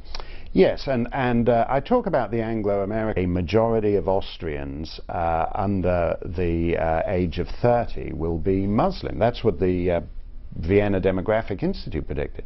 Now, this is a a country that most Americans don't think about. They think about, if you say Austria, they think of Julie Andrews prancing around with the nuns, singing How Do You Solve a Problem Like Maria. That was Salzburg 1938. Salzburg 2038 is How Do You Solve a Problem Like Sharia? I mean, that's like a complete inversion from head to toe in 3 generations. You also note in America Alone that one of the most popular boys' names in Europe, in several areas of Europe, is Mohammed. Yeah, and again, that's one where people say, oh, it doesn't, that's just because it has a particular significance in the Muslim world. And they go, you can only get to that statistic by adding up Muhammad with an O, and Muhammad with a U, and Muhammad with a double M, and Muhammad with one M. But in point of fact, it is a significant marker. Cultural demographic transformation is always the most interesting, because who a society's human capital is the best indicator of where that society's headed. And generally speaking, while we tell ourselves certain fluffy and reassuring stories about demographic transformation, it doesn't always work out well. I mean, sometimes it works out messily in a relatively benign way. I'd say if you take, say, Northern Ireland, which is a place I know well, that's the fractiousness between what Catholics regard as a native population and an imposed Protestant population still linger hundreds of years after. If you look at Fiji, where the British brought in Indians, an Indian population, to be their civil service and mercantile class, Fiji has decayed in the last couple of decades, tragically, into a bicultural ruin. So demographic transformation is always, I think, the most fascinating element of society. Why should we care, though? So what? Well, if you put it in those terms, then we shouldn't care. It's just something that happens, but it never happens entirely naturally. I mean, for example, if you look in the Southwest United States, where cities that were, if you take certain cities on the edge of California, on the edge of Los Angeles, for example, that were had a conventional post-war demographic and have now become 90 to 95% Hispanic. This is a demographic that wasn't even in the 1960 US Census. That's actually a big transformation in a fairly short space of time, and it has consequences. Now, when you put the why do you care question, I think I say in America Alone, that's the benign view, that people think it's like, we were talking about Broadway just before we went on air. That's like the David Merrick production of Hello, Dolly, which he had Carol Channing in, and then he had Ginger Rogers in, and then he ran out of these sort of brassy, middle-aged, blonde broads, and so he put Pearl Bailey in the lead and made it an all-black cast. It's still Hello, Dolly. The songs are the same, the script's the same. It's just that it's a Pearl Bailey and an all-black cast. And people think that's what happens. That if you have a Muslim Netherlands or a Muslim Britain, that it will, you know, the Muslim Britain, there'll be fewer pubs. The pubs will have to close, but essentially it will basically still be the same. And I don't think that's, no serious person would argue that, I think. On the cover of the new paperback, or the relatively new paperback version of America Alone, there's a little sticker that says, soon to be banned in Canada. That's right. I was, as I mentioned, I write for Maclean's magazine up in Canada, or I did at the time, which is like the combination of Time and Newsweek combined up in Canada. It's the dentist's waiting room magazine. No offense to dentists or to my friends at Maclean's. They published a big cover story from the book, and the Canadian Islamic Congress took against it and filed 3 human rights complaints in the province of Ontario, the province of British Columbia, and at the Federal Human Rights Commission. And as a result of that, I've had the bizarre experience of finding my writing on trial in a courtroom in Vancouver, in which they flew in expert witnesses to discourse on the tone of the so-called tone of my jokes. Were my jokes merely in poor taste, or were they actually criminal? And they flew in, they flew in one of these, an expert witness from Philadelphia and a so-called expert witness from Toronto and all that. And it was fascinating. I mean, I'm flattered to be on this show and to be discussing my oeuvre for 3 hours, but no disrespect, Peter, when it actually becomes the subject of a criminal trial in a Vancouver courtroom, I thought that was a kind of big. I thought the kind of literary criticism elements of the case were as absurd as anything else there. What's the CIC and the Human Rights Commission in Canada? Well, the CIC is the Canadian Islamic Congress. I mean, one of the other interesting features of the demographic transformation is, I mean, that's a reasonable name. I find there's something called the Supreme Islamic Council of Canada, or the Islamic Supreme Council of Canada, which always sounds slightly less friendly to me. I may do them an injustice. I used to be on the mailing list of the Supreme Islamic Council of Ireland, who were rather agreeable, in fact. They were rather agreeable correspondents. I don't know what Eamon de Valera would have made of it. I mean, I don't quite, or Michael Collins, I don't quite see the point of fighting to throw off the hated English oppressor if a couple of decades later the Supreme Islamic Council simply sets up shop in Dublin. But be that as it may, the Supreme Islamic Council of New South Wales down in Australia, I was also on their mailing list for a while. But they basically, I think a lot of these groups are concerned to put Islam beyond discussion. It's not even a question whether you say good things or bad things. In essence, in Muslim countries, Islam is beyond discussion. And I think it's a fascinating topic to discuss, and you should be allowed to discuss it. And so these fellows filed human rights complaints. In Canada, Canada does not have a First Amendment, and so speech is policed by state bureaucrats. Which I think is an obnoxious idea, and I'm glad to say that since my case came along, we have managed to get Section 13, which is the relevant part of the Canadian Human Rights Code, actually kind of put on hold. They're not kind of a judge ruled that the Supreme Court should take some view of whether this was even constitutional or not, but in the meantime he wasn't going to apply it, and he essentially made the law unenforceable. And I think that's a good thing. I'm interested in free speech. I don't begrudge it. I run into all kinds of crazy opinions every day of the week, including right here on C-SPAN. I don't agree with them, but a moment there, because I'm trying to frame it the way the rest of the world sees it. The French intellectual class thinks that a 2-century Anglo-American dominance is coming to an end. Les Anglo-Saxons, as they like to put it. In other words, a particular view of the world that began, not to intrude on personal grief with the French, but that began at the Battle of Trafalgar and that has continued basically for 2 centuries since, is coming to an end. The Chinese take a slightly broader view and think that half a millennium of European dominance is coming to an end, and the world is reverting to a natural Asiatic view of things. And I think that's not a view, whether on the American left or the American right. That's not really how Americans look at what happened.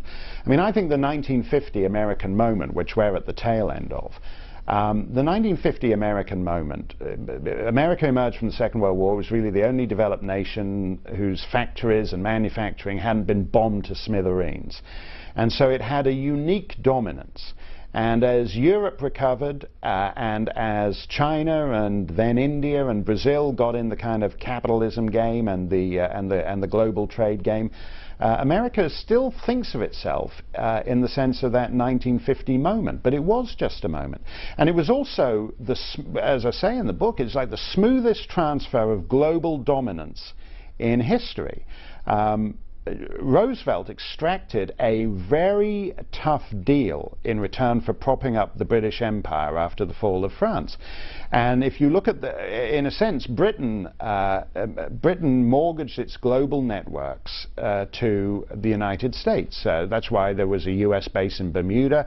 That's why you have NORAD in Cheyenne Mountain, where Canadian officers sit next to American officers. That's where the ANZUS alliance in Australia, New Zealand, the United States, that countries, Britannia's lion cubs, who once, before the Second World War, what mattered was getting a good hearing in London, What mattered after the Second World War was getting a good hearing in Washington. This is the smoothest transfer of global dominance in history, from Britannia to her greatest, if somewhat prodigal son. And it's so smooth that nobody even thinks of it as such. People think of it as just a sort of natural phenomenon. It wasn't. It wasn't. It's a very rare moment in human history. And the idea that it's going to go that way round in, say, 2016, when the IMF predicts that China will become the dominant global economy, is absolutely absurd. You know, who is going to play America this time round? Britain and Europe's decline was cushioned by the United States as the global order maker. Who is out there to cushion America's decline? There's no good answer to that question. Mark Steyn, in After America, you have a time traveler. How do you put that together? Yes, I use H.G. Wells's The Time Machine, which, as I'm sure many of your viewers know, if only from the rather cheesy, cheap movie versions that they make from time to time. This is a guy who basically, he's in Victorian London, and he creates a time machine, and he goes 800,000 years into the future, where to discover a world where humanity is divided into two different species. And it's actually a very prescient book in a way that most futuristic fiction isn't. The only thing that H.G. Wells got wrong is that instead of being 800,000 years later. Over the next 3 hours, it's your chance to talk to author and syndicated columnist Mark Steyn. The theater critic turned political commentator will discuss free speech, America's debt, and the growth of Muslim populations in the West. Mr. Steyn's best-selling works include America Alone and his 2011 release, After America. And Mark Steyn, in your 2006 book, America Alone, where did that title come from? I ought to confess that title came from the publisher, from my editor at Regnery, a gentleman called Harry Crocker. I had a far more artful and elusive title that he thought was for losers and would guarantee we sold, 2,800 copies and was in the remainder bin.